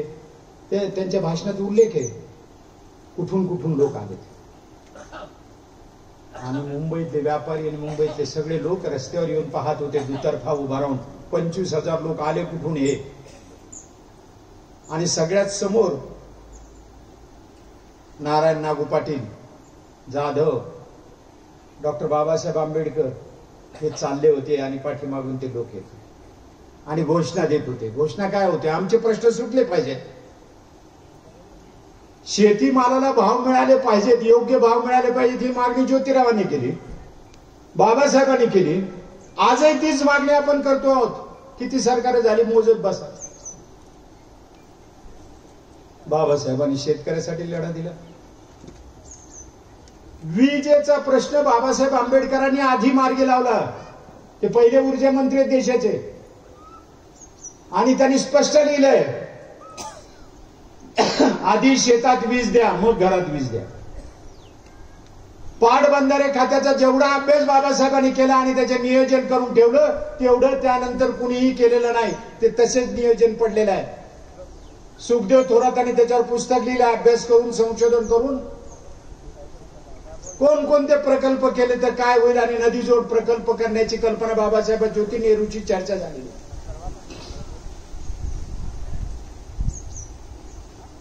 नेहरूंच्या हस्ते जेव्हा भाकरा नागनालचं उद्घाटन झालं ना, ते नेहरूने आंबेडकरांनी पायाभरणी केली होती. आणि नेहरू जेव्हा उद्घाटनाला गेले तेव्हा ते म्हणाले, हे माझं तीर्थक्षेत्र आहे आता नवं. नेहरूंना किती दूरचं कळते पहा. आणि जेव्हा उद्घाटन करायला गेले तेव्हा ते म्हणाले, मी नाही करणार उद्घाटन, इथं कोणी श्रम केले दाखवा. एक बाई, आदिवासी बाई उभी होती, तिला सांगितलं कर. आणि तिच्या हस्ते भाकरा नागनालचं उद्घाटन देशाच्या पहिल्या पंतप्रधानाने केलंय. आणि ते बाजूला उभे आहेत आणि ती बाई उद्घाटन करते. असं चित्र दिसेल का आता? त्या गरीब आदिवासी बाई तिथे जाऊ देणार नाहीत, पंतप्रधानापर्यंत, मुख्यमंत्र्यापर्यंत जाऊ देणार नाही. ते आपल्याला सगळ्याला माहिती आहे. आता आपल्याला जाऊ देत नाही तर त्यांना कोण जाऊ देणार? आपण हा देश जरा नीट समजून घेतला पाहिजे, तर समतेचं वातावरण, तर संविधानाला अपेक्षित असलेले जे आहे ते घडेल. थोडस स्वत्व जागे करा. एक संदर्भ सांगतो, खूप आहे. त्या धनबादच्या कोळशाच्या खाणीवर बाबासाहेब आंबेडकर जेव्हा भेट द्यायला गेले ना, मंत्री म्हणून, एक लोकप्रिय नेता मंत्री असल्यावर किती प्रभाव असतो याचं उदाहरण म्हणजे आंबेडकर मंत्री असणार. आता कसं झालंय, ते मंत्री झाल्यावर लोकप्रिय होते. आपली कामं असतात, आपल्याला जावंच लागतं त्याच्याकडे, दुसरा काय पर्याय? मुळात लोकप्रिय असलेला माणूस मंत्री होणं महत्वाचं असतं. आपले पहिले मुख्यमंत्री महाराष्ट्राचे सांगतो, यशवंतराव चव्हाण नीट लोकांमध्ये होते. दुसरा मुख्यमंत्री 7वी पास होता, पण दुनियेचं ज्ञान होतं. दुनियेचं ज्ञान. नागपूरला गेले ना की गरीब लोक, फाटके लोक त्यांना भेटायला यायला आलेले असायचे. आणि ते बाकीच्या लोकांना म्हणायचे, तुम्ही जा, मला यांच्याशी बोलू द्या. आणि 2-4 तास ते लोकांशी चर्चा करायची, प्रश्न समजून घ्यायचे. नाही तर तांड्यावरूनच आलेले होते. प्रत्येक तालुक्याला भेट देणारा मुख्यमंत्री आहे. काय बोलावं? एवढं प्रचंड लोकांमध्ये जाणारा नेता बाबासाहेब आंबेडकर धनबादला गेले, मंत्री म्हणून उभे होते. ते अधिकारी सगळे धावपळ करत होते. आपल्याकडे मंत्री आला की अधिकारी फार पळते. एरवी ते खुर्चीवरून बुड उठवत नाही, उचलत नाही, बसून जस काय फेविकॉल लावला असा चिपकून बसतो. याला फारच बेकार आहे. आपल्या शिकलेले लोक असे येतो. माझ्या कशावरच विश्वास राहिला नाही. तुम्हाला खरं सांगतोय, सगळं वाचतो. ना IAS ना IPS ना कोणावरच नाही. राजकीय पुढारी दणकट असेल तर महापौर साहेब बसले आहेत, दणकट असेल ना तर ते त्याला उठवतोच. मग बिलकुल झोपच मोडतो. आता असं झालंय सत्तेतलं की अधिकारी आणि सत्ता दोन्ही एकत्र झाले आणि मराठी सामान्य जनता. बोलावं काय आता? सत्य किती बोलावं? फुले अंगावर घेतो ते सत्य बोलून, म्हणून तर ते सत्य शोधत होते. बाबासाहेब आंबेडकर तिथे गेले त्यावेळेला त्या अधिकाऱ्यांनी सगळं अगोदरच लोकांना सांगून ठेवलं, कामगाराला ते विचारतील तेवढं सांगा, आगाऊ शहाणपण बोलायचं नाही. बाबासाहेब आंबेडकर पाहत होते, त्यांच्या लक्षात येत होते एक एक गोष्टी. एक तरुण बाई कामगार 25-30 वर्षाची समोरून चालेल. बाबासाहेब, ती कोळशेच्या खाणीतून वर आली होती. बाबासाहेबांनी तिला बोलवलं आणि विचारलं,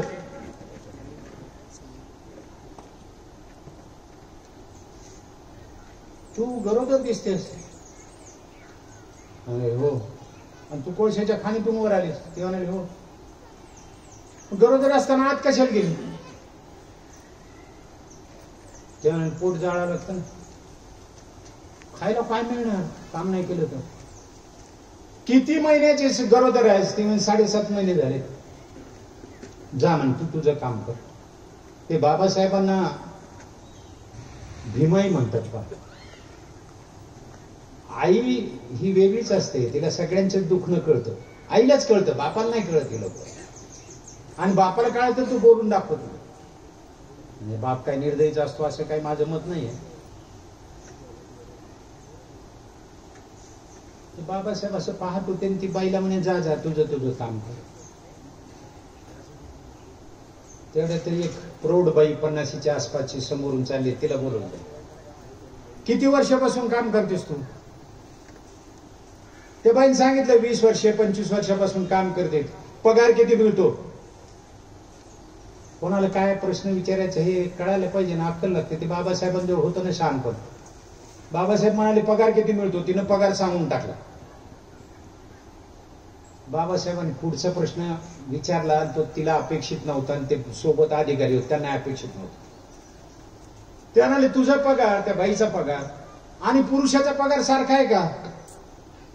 आता बाईचं कसं आहे, सहज बोलून जातात काही, पण सत्य बाहेर आहे. ती बाई म्हणाली असं कुठं असते का? दोघांचा पगार सारखा कसा असतो? माणसाला जास्तच असतो ना. हे पुरुषांना पगार जास्तच असतो, बायांना कमीच असतो. बाबासाहेब म्हणाले बरोबर जा. ते सगळं झालं. बाबासाहेब आंबेडकर त्या तिथल्या अधिकाऱ्यांना म्हणाले मी जातो आता कोळशाच्या खाणीत.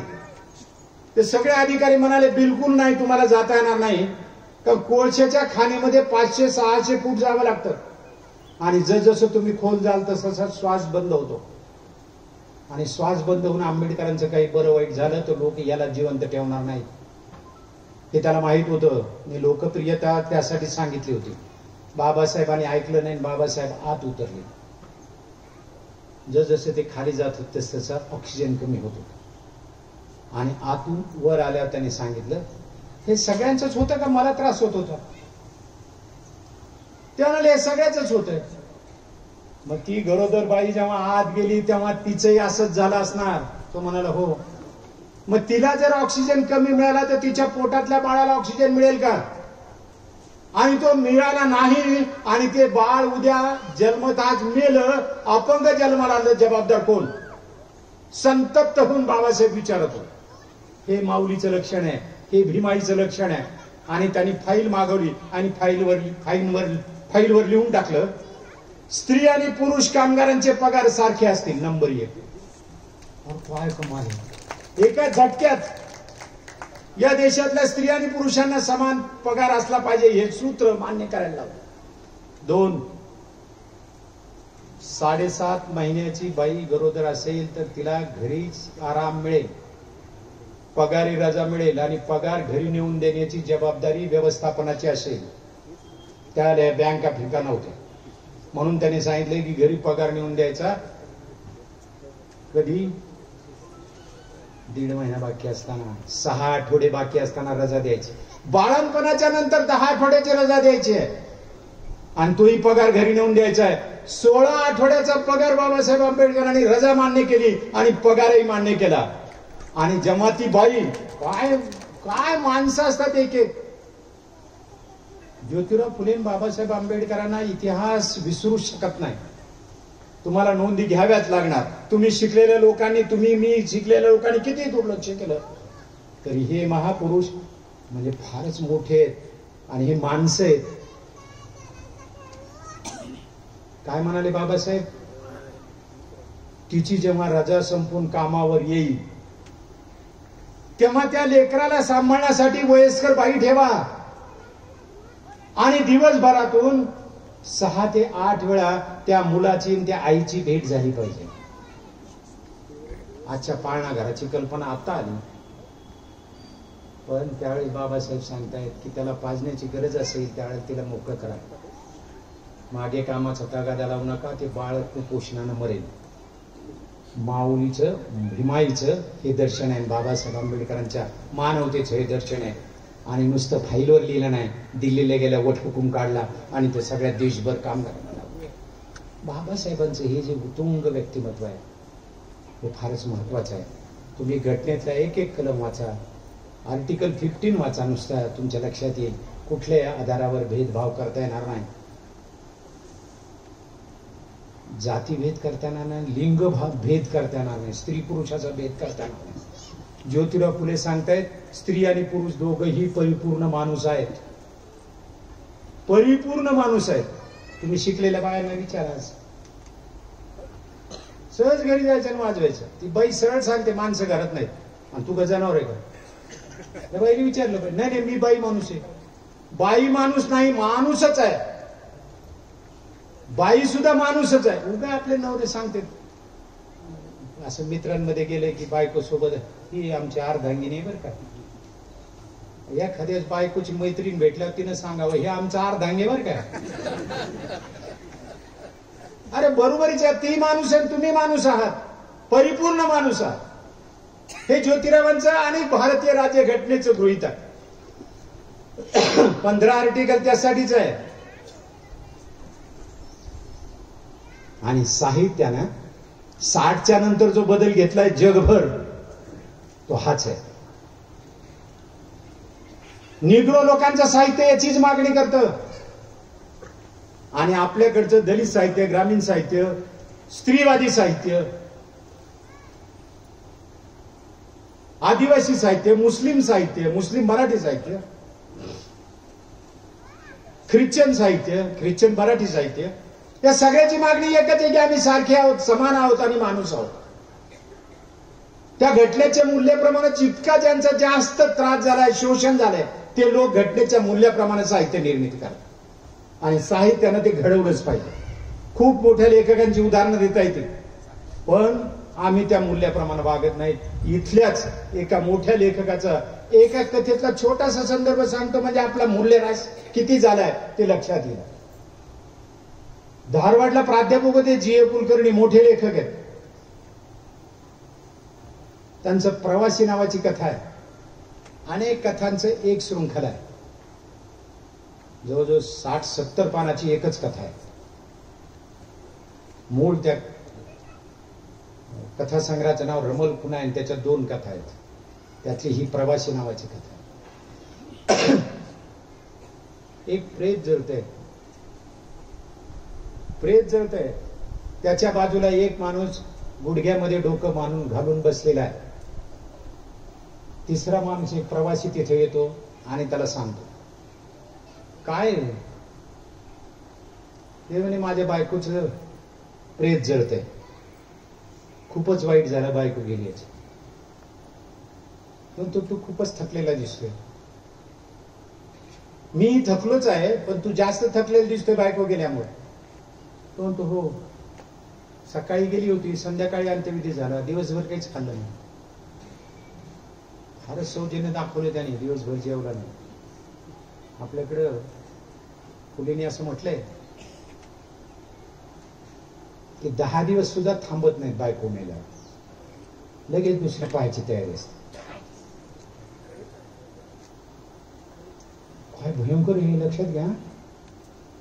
आणि बाईला सांगतात सती जा, तुझं नवऱ्यावर फार प्रेम होतं. म्हणजे तिचं प्रेम होतं आणि याचं नव्हतंच. फार उडवलेली फुलेने पुरुषांची, तिचं प्रेम आणि आमचं हा असं फुले लिहिले. पण काय म्हणजे शिव्या देऊन लिहितात फुले मागं पुढे पाहत नाही. फुले इतकी राकट भाषा, तुमची माझी भाषा फुलेच वापरू शकतो. तो प्रवासी असं म्हणतो की अरे एक काम कर, तुला भूक लागलीच आहे ना, सकाळपासून खाल्लेली नाही, माझ्याजवळ पीठ आहे पण मला करायला काही जागा नाही, चूल नाही, हे नाही, मी थापतो आणि याच्यावर भाकरी भाजून घेऊ आपण. प्रेतावर सरण जळत आहे त्याच्यावर भाकरी भाजायची. नवरा काय म्हणतोय, घे भाजून. आयुष्यभर ती कुणाला नाही म्हणाले. एकदम तिचं चारित्र्य, समाजाचं चारित्र्य सगळ्यासमोर येतं. जी.ए. कुलकर्णी एका छोट्याशा कथेतून सांगतायत, तुमचा आमचा संपूर्ण मूल्यह्रास झालेला आहे. आपल्याकडचं सगळं राजकारण, आपल्याकडचं सगळं समाजकारण, आपल्याकडचं सगळं जगणं मूल्य शिवाय चालू आहे. कोणतीच मूल्य आपण पाळत नाही. आणि जिथं मूल्य पाळली जात नाही तिथली संस्कृती उन्नत होत नाही, तिथली संस्कृती कधीच पुढे जात नाही. आणि त्यामुळं काय गमतीशीर, आमचे एक लेखक आहेत मोठे, रारम मोराडे नावाचे, आता खूप थकलेत. काय झालंय समाजाचं, राजकारणाच्या पायी, याची एक कथा त्यांनी लिहिली. मी कथा फार थोडक्यात सांगतो, कथा खूप मोठी येते, चांगली कथा आहे. एक पोरगा नवीन सरपंच झाला. आपल्याकडे काय जुना सरपंच काय होता, त्याच्या आधीचा सरपंच काय होता, तसं वागायला पाहिजे ना नव्या सरपंचानं. गमती देते. अगोदरच्या मंत्र्याने खूप खाल्लं, मग आताच्या मंत्र्याने खाऊ नये. खाल्लं पाहिजे ना, भरपूर खाल्लं पाहिजे. इतकं खावं की लोकांना काही शिल्लकच ठेवू नये. आपल्याकडे सध्या देशभर सगळ्या योजनांचं असंच चालू आहे. देश आपला 3ऱ्या क्रमांकावर येणार आहे आर्थिक दृष्ट्या. इतकं उत्पन्न वाढलंय ते मनमोहन सिंगाच्या काळात. पण 80 कोटी लोकांना आम्ही मोफत धान्य देतो. किती दारिद्र्य. 80 कोटी लोकांना जर तुम्ही मोफत देत असाल तर आणलं कुठून तुम्ही इतक्या वरच्या क्रमांकावर देश? आधी यांची व्यवस्था करा मग बोला ते. पण राजकारणी लोकांना काय वाटत नाही ना, आपल्याला वाटते की वा वा फार चांगलं चाललंय देशाचं. चंद्रयान गेलं किती चांगलं आहे. इकडे उपाशी मेला किती चांगलं आहे. तो मेला किती चांगलं झालं. अहो इतका मूल्यह्रास असतो का? आपल्या गप्पा मारताना पाहा तुम्ही, मराठी माणसं एकत्र बसले की धनगराचं काही खरं नाही, माळ्याचं काही खरं नाही. माळी एकत्र बसले नाही, मराठ्यांचं काय खरं. बदमाश ते धनगर मध्ये माळ्याचं आणि मराठ्यांचं काही खरं नाही. ब्राह्मण एकत्र बसल्यामध्ये बरे ते भांडतेत आपसत, ते मरू द्या त्यांना. आणि हे सगळे एकत्र बसले, माळी, धनगर, मराठा, वंजारी, हे सगळे म्हणणार ते एससीचं काय खरं. फुकटचं खात्यात सरकारचे जावई झाले. असं करत करत सगळेच जण वाईट आहेत या देशातले. मग चांगलं कोण आहे? या देशात चांगलं काहीच नाही. आम्हाला कधीतरी एकदा विचार करावा लागेल आणि तो कशासाठी करायचे हे सांगून मी थांबणार आहे. या देशात जर लोकशाहीच्या ऐवजी दुसरी एखादी व्यवस्था आणली असती तर काय झालं असतं? तुम्हाला मला कुणीही विचार नसतं. आज आपलं जे रूप बदललंय, मी जरा चांगल्या कपड्यात तुमच्या समोर उभा आहे असं राहिलं नसतं. मी बलुतेदारावर पुस्तक लिहिलं, मी ज्योतिराव फुल्यांवर पुस्तक लिहिलं, बाबासाहेब आंबेडकरांवर पुस्तक लिहिलं आणि धन्य झालो. बाकी लिहिलं खूप. आता मी मुताली सरांना सांगत होतो, सावित्रीबाईचं संपादन केलंय.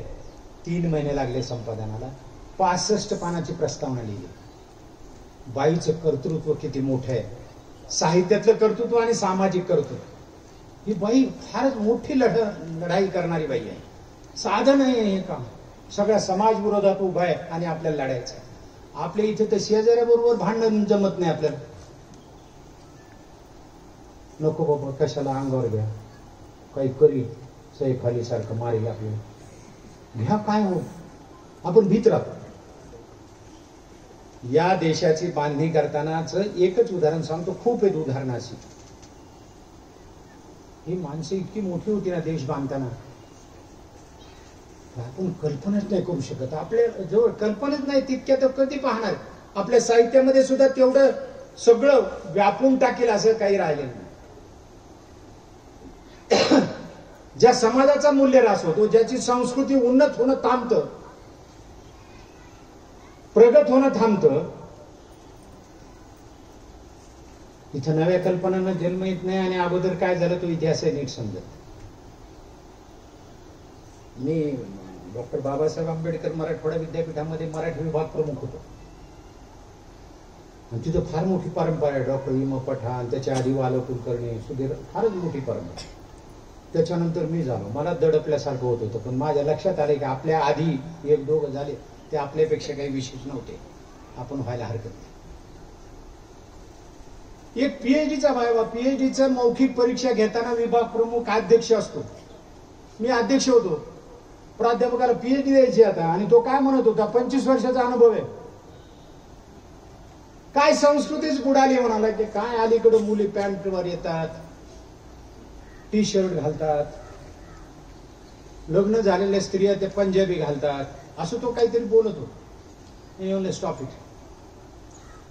तू समजला का? तुला संस्कृती म्हणजे काय कळतं का? भौतिक संस्कृती सतत बदलत असते, नवी साधनं येत असतात आणि माणूस त्याबरोबर कपडे आणि पेहराव, खाणं पिणं सगळंच बदलतं. तू उद्या म्हणजे लाईटच वापरू नका घरात, बसत चिमण्या लावत, रॉकेल सांभाळत. तुझी मुलगी सूट मध्ये मी पाहिली, त्याला सांगितलं. कारण ती एमबीए करत होती विद्यापीठात. एमबीएला सूट कंपल्सरी होता.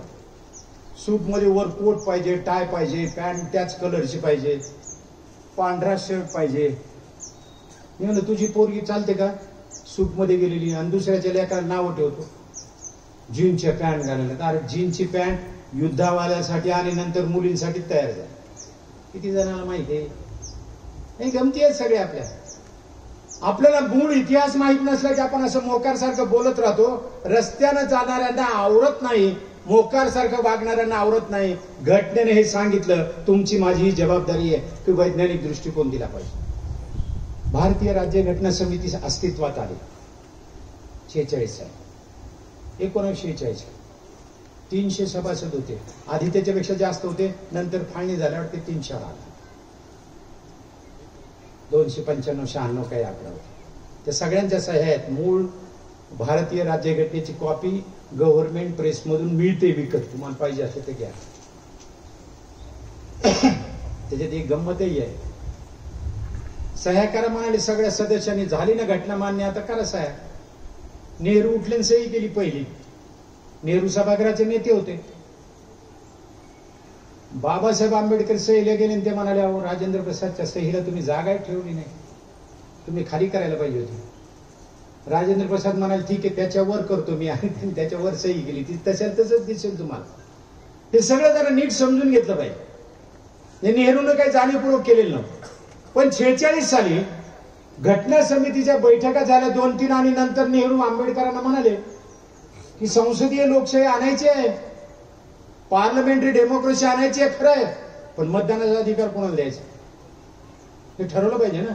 तिथे संविधान सभेत काय ठरेल ते नंतर. आता आधी आपण तर ठरवलं पाहिजे. तुम्ही मसुदा समितीचे अध्यक्ष. ते म्हणाले, ज्या नागरिकांना वयाचे 21 वर्ष पूर्ण केले त्यांना मतदानाचा अधिकार द्यायचा. आता 18 वर आलाय तो राजीव गांधी. त्यामुळे ठीक आहे, मतदार याद्या तयार कराव्या लागतील. मतदार याद्या लागतील ना. या देशात पूर्वी मतदान पद्धती नव्हती, कुणाच्याच नावाचं रेकॉर्ड नाहीये. सगळ्या कमिशनरला आणि कलेक्टरला पत्र गेले. नेहरूने पत्र पाठवले, बाबासाहेबांच्या दोघांनी म्हणून ड्राफ्ट केलेला आहे. काय लिहिले पत्र? वयाची 21 वर्ष पूर्ण केलेल्या सर्व नागरिकांची यादी तयार करा. आपले शिकलेले लोक IAS IPS बघा फारच विद्वान असतात. त्यांना वाटतं आपल्याला सगळं कळतं.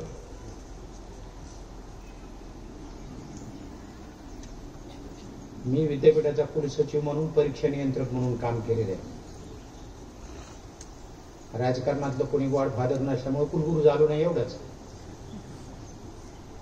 पण मी तसं कधीच समजत नव्हतं की मलाच कळते. समोरचा काय सांगते प्राध्यापक ऐकलं पाहिजे, विद्यार्थी काय सांगतात ऐकलं पाहिजे.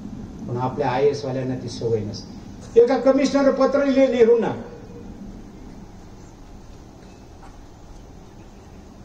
की स्त्री आणि पुरुष दोघांची नावं करायची का. नेहरूंनी पुन्हा उत्तर लिहिले त्यांना, अहो सर्व 21 वर्ष पूर्ण केलेल्या नागरिकांची नावं लिहायची. त्याचा अर्थ असा की स्त्री आणि पुरुष दोघे आले. अजून एका कमिशनरने लिहिलं की तृतीय पंथीयाची नावं घ्यायची का. ते म्हणाले, तो माणूस नाही का, त्याचे नाव घ्यायचे. एका कमिशनर लिहिले, बाया स्वतःच्या नवऱ्याचं नावच सांगत नाही. त्या काळात बाया नवऱ्याचं नावच घेत नव्हतं. 46-47 नव्हे, चांगलं 60 पर्यंत बाया नवऱ्याचं नाव सांगत नव्हतं. ते नेहरूंना विचारले, अशा वेळेला काय करायचं. काही बाया वय सांगत नाहीत, मग काय करायचं. नेहरूंनी पत्रात लिहिलंय विस्तारानं, हा माणूस किती चिंतन करत असला पाहिजे, त्यामुळे महामानव की लोकशाही त्याला जगवायची.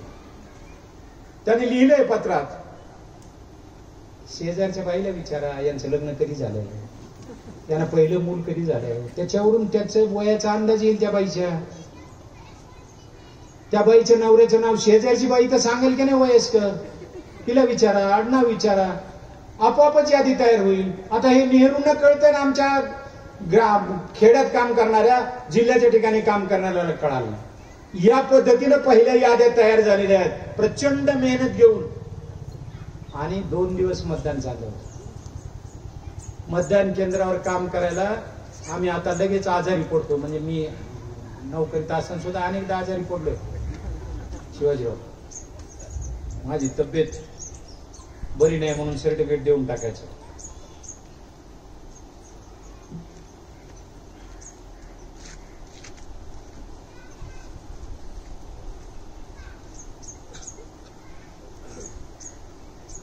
एकच वाजलाय.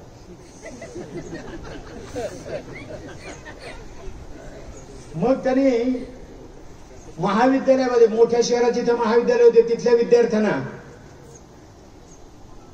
बोलवलं मतदानावर केंद्रावर काम करायला, आणि ते मुलं तिथं होते. 2 दिवस मतदान घेत होते. 7 ते 5 असं नव्हतं.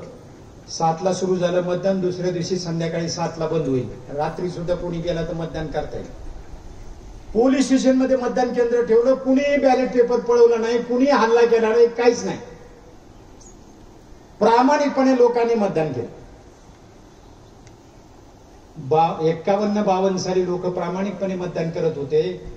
2023-24 मध्ये लोक मतदान यंत्र फोडायला बसले, त्याच्यावर हल्ले करायला बसले. आपला मूल्यह्रास झाला का मूल्याचं उन्नयन झालं, उन्नती झाली, याचा शोध तुम्हाला घ्यावा लागेल. भारतीय राज्यघटनेनं आपल्याला जे काही दिलंय ते तुमच्या साहित्यात येते की नाही ते पाहिलं पाहिजे. आता कोणी राजा राहणार नाही. आटपाट नगर होतं, तिथे एक राजा होता आणि त्याला 2 राण्या होत्या, हे राहणार नाहीत. सामान्य माणसाचं जीवन तुम्हाला साहित्यात आलं, आणि ते सामान्य जीवनाचं, सामान्य माणसाचं चित्रण ग्रामीण जीवनानं, ग्रामीण साहित्यानं, दलित साहित्यानं, आदिवासी साहित्यानं आणलेलं आहे. ही गोष्ट लक्षात घ्या. मी बोराडींची कथा सांगताना या संदर्भाने सांगतो. नवीन सरपंच निवडून आला, मिरवणूक झाली, गावातून सगळं झालं. 7-8 दिवस गेले. 7-8 दिवसानंतर त्या सरपंचाचा बाप त्याला म्हणाला, अगोदरच्या सरपंचाला 2 बायका होत्या, तुला दुसरं लग्न करावं लागेल. तो सरपंच बापाला सांगायला लागला, तुमचं डोकं जागेवर आहे का? सरपंच असण्याचा आणि 2 लग्न करण्याचा याचा काही संबंध नाही. माझी बायको चांगली आहे, मी चांगला आहे आणि आम्ही व्यवस्थित राहतोय, दुसरं लग्न करणार नाही. ते सरपंचाला करावंच लागतं. शेवटी तो म्हणतो, तुम्ही मला सरपंच राहू देता, बाईचा नवरा राहू देता की नाही का मी राजीनामा देऊन मी घरातच राहू. या पद्धतीने तो बापाला गप करतो. येडपटपणाला काही मर्यादा राहिल्या नाहीत राजकारणामधल्या. बाप म्हणतो दुसरं लग्न त्याचं होतं म्हणून तू कर, त्याची इच्छा नसताना. या पद्धतीचं वागणं राजकारणामधलं तुमचं आमचं चालू आहे, आणि हे तुम्हाला मला घातक ठरणार आहे. कृपा करून लक्षात घ्या. तुम्ही मी इतके हारी गेलोत राजकीय लोकांच्या. मध्ये मी एका पुढाऱ्याच्या उपस्थितीत म्हणालो होतो की पाया पडण्याचा जो रोग आलाय पुढाऱ्यांच्या, तो जरा थांबवा. कोणाचे पाय कुठं कुठं गेलेले माहित नाही, त्याच्या पाया पडतो आपण. काय लोकांना फारच बेकार येऊ. मोठा माणूस असेल, यशवंतराव सारखा असेल तर पाया पडू आम्ही. मग बाकी आम्हाला विठ्ठलाचे पाय मोकळे आहेत ना, तिथे जाऊन पाया पडून आम्ही.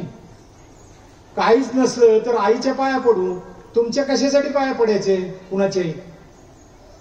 म्हणजे कोण कुठं घोटाळ्यात अडकले त्याच्या आम्ही पाया पडतोय.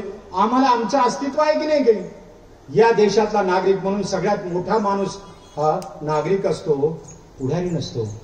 तो ना पंतप्रधान आहे, ना मुख्यमंत्री आहे, ना आमदार आहे, ना खासदार आहे. तुम्हीच मोठ्या आहात याचं भान ज्या दिवशी येईल तो दिवस मोठा असेल. पण त्याच्या आधी तुम्हाला मला जात धर्म पंथ सगळं बाजूला ठेवावं लागेल. हा देश इतका विचित्र आहे, वेगळा वेगवेगळा आहे, वैविध्यपूर्ण आहे.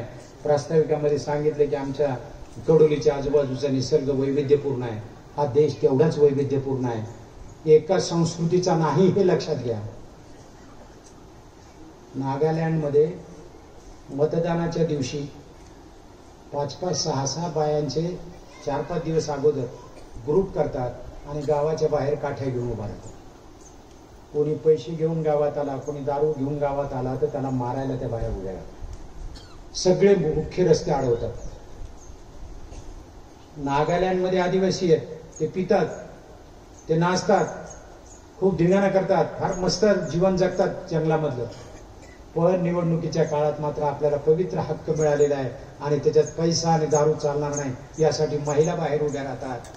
आपल्या इथला औरंगाबादचा एक IAS ऑफिसर तिथे गेला होता निरीक्षक म्हणून. त्यांनी सांगितलं आम्हाला काहीच काम करावं लागलं. त्या महिलाच आडवीत होत्या, काही सापडले तर मारत होत्या, बदबदन त्याला पळवून लावत होत्या. हे काम आम्हाला सगळ्यांना करावं लागेल, महिलांनाच नाही, तुम्हाला मला करावं लागेल. ही लोकशाही वाचवण्यासाठी आणि हे करण्यासाठी आधी लक्षात घ्यावं लागेल, सूर्याला सूर्य म्हटलेस, सूर्य सूर्य झाला. चंद्राला चंद्र म्हटलेस, चंद्र चंद्र झाला. त्या पद्धतीनं आपण माणूस आहोत आणि आपणच याचा स्वर्ग करणार आहोत. इथंच आपली पृथ्वी निर्माण करायची आहे आणि आपल्याला चांगलं काही लोकशाहीमध्ये घडवायचं आहे. साहित्याची ही जबाबदारी आहे. साहित्यानं समाजही समृद्ध केला पाहिजे, संपन्न केला पाहिजे. संस्कृती ही उन्नत आणि संपन्न केली पाहिजे. या दिशेनं जोपर्यंत आम्ही काम करत नाही तोपर्यंत साहित्य थिट आहे. उलट आज प्रश्न एवढे वाढलेले आहेत की साहित्याच्या कविते येत नाहीत, अशी एक अडचण आहे. आणि त्यामुळं गुंतागुंतच प्रश्नांची वाढत चालली. आपल्याला त्या दिशेनं जावं लागेल, काही नवे मार्ग शोधावे लागतील आणि नव्यानं समाजाचं चित्रण, नव्या दृष्टीने समाजाचे चित्रण करावं लागेल. समाजात चित्रण इतकं सोपं नाही. खूप मोठे लेखक होऊन गेलेत, खूप मोठे लेखक होऊन गेलेत. पण वर्तमानाचं भान ठेवून आपलं जगणं, आपलं देशाचं जगणं सगळं समोर ठेवून पुढे जावं लागेल. एक संदर्भ सांगून थांबतो, किती वेळ बोलणार आहे. फक्त हे भान तुम्हाला मला आलं पाहिजे. या देशाचे पंतप्रधान मनमोहन सिंग होते, आता नाहीत ते.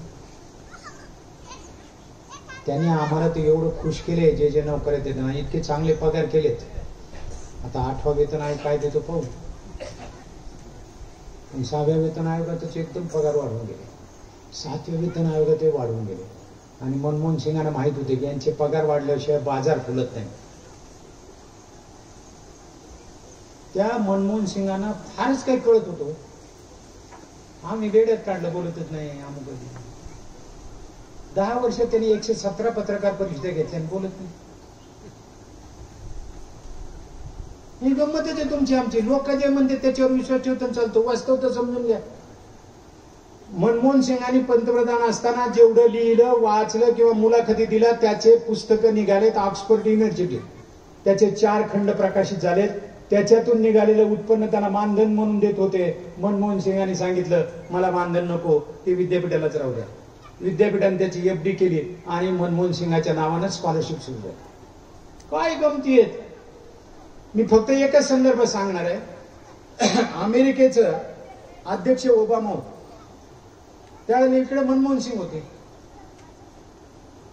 अमेरिकेच्या 1-2 बँका बंद झाल्या. इतकी आर्थिक मंदी आली की बँकांना ते सहन झालं नाही. मनमोहन सिंगांना फोन आला ओबामाचा आणि ते म्हणाले असं असं झालं, आमची आज एक बँक बंद झाली, उद्या एक होणार, काय करायचं. त्यांनी फोनवर सूचना केल्या की अर्थ खात्याचे तुमचे अधिकारी बोलवा, मी त्यांना बोलतो. त्या सगळ्या अधिकाऱ्यांना बोलवलं. मनमोहन सिंगांनी फोनवरून सूचना दिल्या आणि त्या पद्धतीने कारभार सुरू झाला. 3ऱ्या दिवशी 4थ्या दिवशी बँका ओपन झाल्या अमेरिकेत. मार्गदर्शक कोण? मनमोहन सिंग. ओबामाने त्यांना फोनवर पुन्हा सांगितलं की तुम्ही येऊनच जा. लोक वाट पाहत येतो त्या मनमोहन सिंग याच्या अमेरिकेच्या आमंत्रणाची. आणि तिथला अध्यक्ष आमच्या पंतप्रधानाला येऊन जा म्हणून निमंत्रण देतोय स्टँडिंग. आणि मनमोहन सिंग त्यांच्या निमंत्रणावरून जातात आणि करतात काय, आधी सूचना देतात. ते सगळ्या अधिकाऱ्यांना एकत्र बोलवा, दिवसभराच्या बैठका घेऊ. बँकेच्या लोकांना बोलवा, त्यांची 2 तास बैठक घेऊ. आणि मनमोहन सिंगांनी बैठका घेतल्या. 2-3 दिवस तिथे होते आणि सगळ्या आर्थिक व्यवहार त्यांचा जो मंदीत अडकला होता तो खुला झाला. मनमोहन सिंगाच्या मार्गदर्शनाने अमेरिकेची अर्थव्यवस्था नीट होते. तिथून ते परत आले भारतात. जेव्हा जेव्हा ते परत येत होते दुसऱ्या देशातून, त्यावेळेला विमानात किंवा भारतात आल्या आल्या पत्रकारांशी बोलत होते. पत्रकारांशी बोलत होते. पत्रकारांनी विचारलं काय सांगितलं अमेरिकेला. त्याने सांगितलं जे सांगायचं. त्यांचं झालं आर्थिक व्यवहार सुरू. आणि पत्रकार पंतप्रधानांना काहीही विचारू शकतो मनमोहन सिंगापर्यंत. नंतर हा प्रश्नच नाही, पत्रकार परिषदेत नाही. काय म्हणाले ते पत्रकार मनमोहन सिंगांना, आपल्या देशात अशी आर्थिक अडचण आली तर तुम्ही काय करणार, अशी आर्थिक मंदी आली तर काय करणार भारतासाठी. ते म्हणाले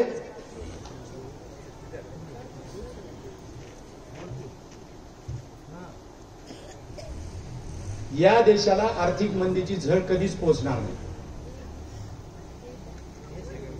पत्रकारांनी विचारलं कसं काय, ते म्हणाले या देशातल्या सामान्य कुटुंबातल्या स्त्रिया आर्थिक मंदी येऊ देणार नाहीत. लोकांना काहीच कळेल ना, सामान्य स्त्री आर्थिक मंदी भारत काय संबंध आहे. पत्रकार म्हणाले आम्हाला नाही समजलं, तुम्ही जरा सांगा.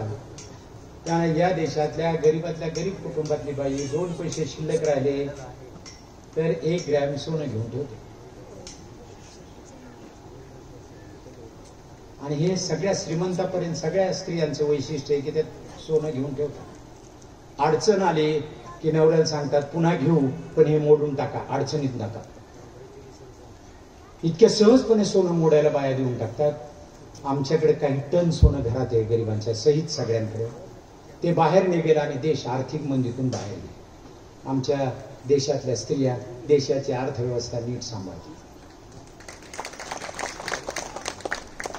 पुढं मनमोहन सिंग जे म्हणाले ते फार महत्वाचं आहे. ते म्हणाले अमेरिकेच्या अर्थव्यवस्था नीट करायला, भारतातल्या या अर्थव्यवस्थेच्या संदर्भात मार्गदर्शन करायला माझ्या टेबलवर एक पुस्तक आहे.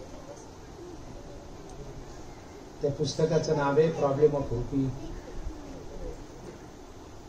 त्या पुस्तकाचे लेखक आहेत बी आर आंबेडकर. त्याच्यातूनच रिझर्व्ह बँक अस्तित्वात आली.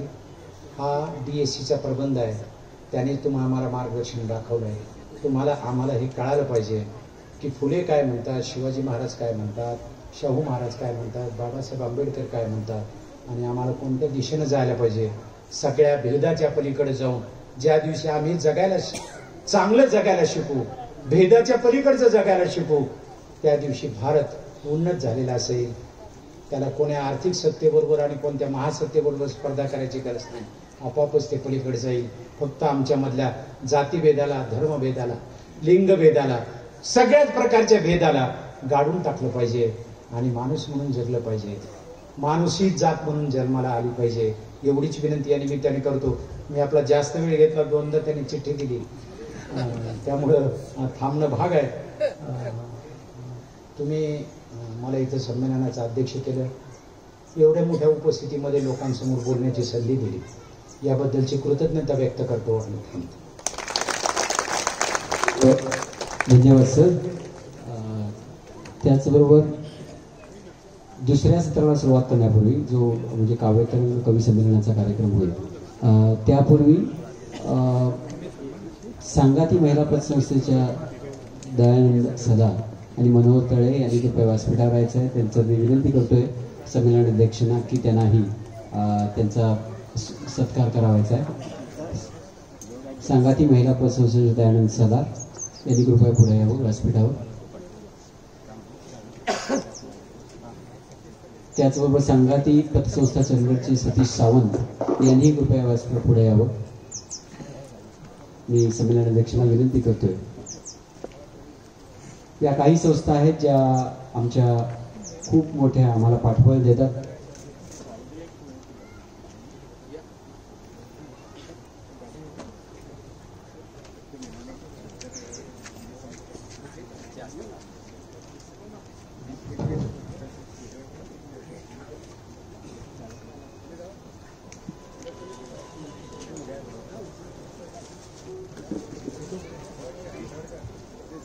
सांगाती महिला पतसंस्था आणि सांगाती पतसंस्था चंदगड यांचे प्रतिनिधी यांचा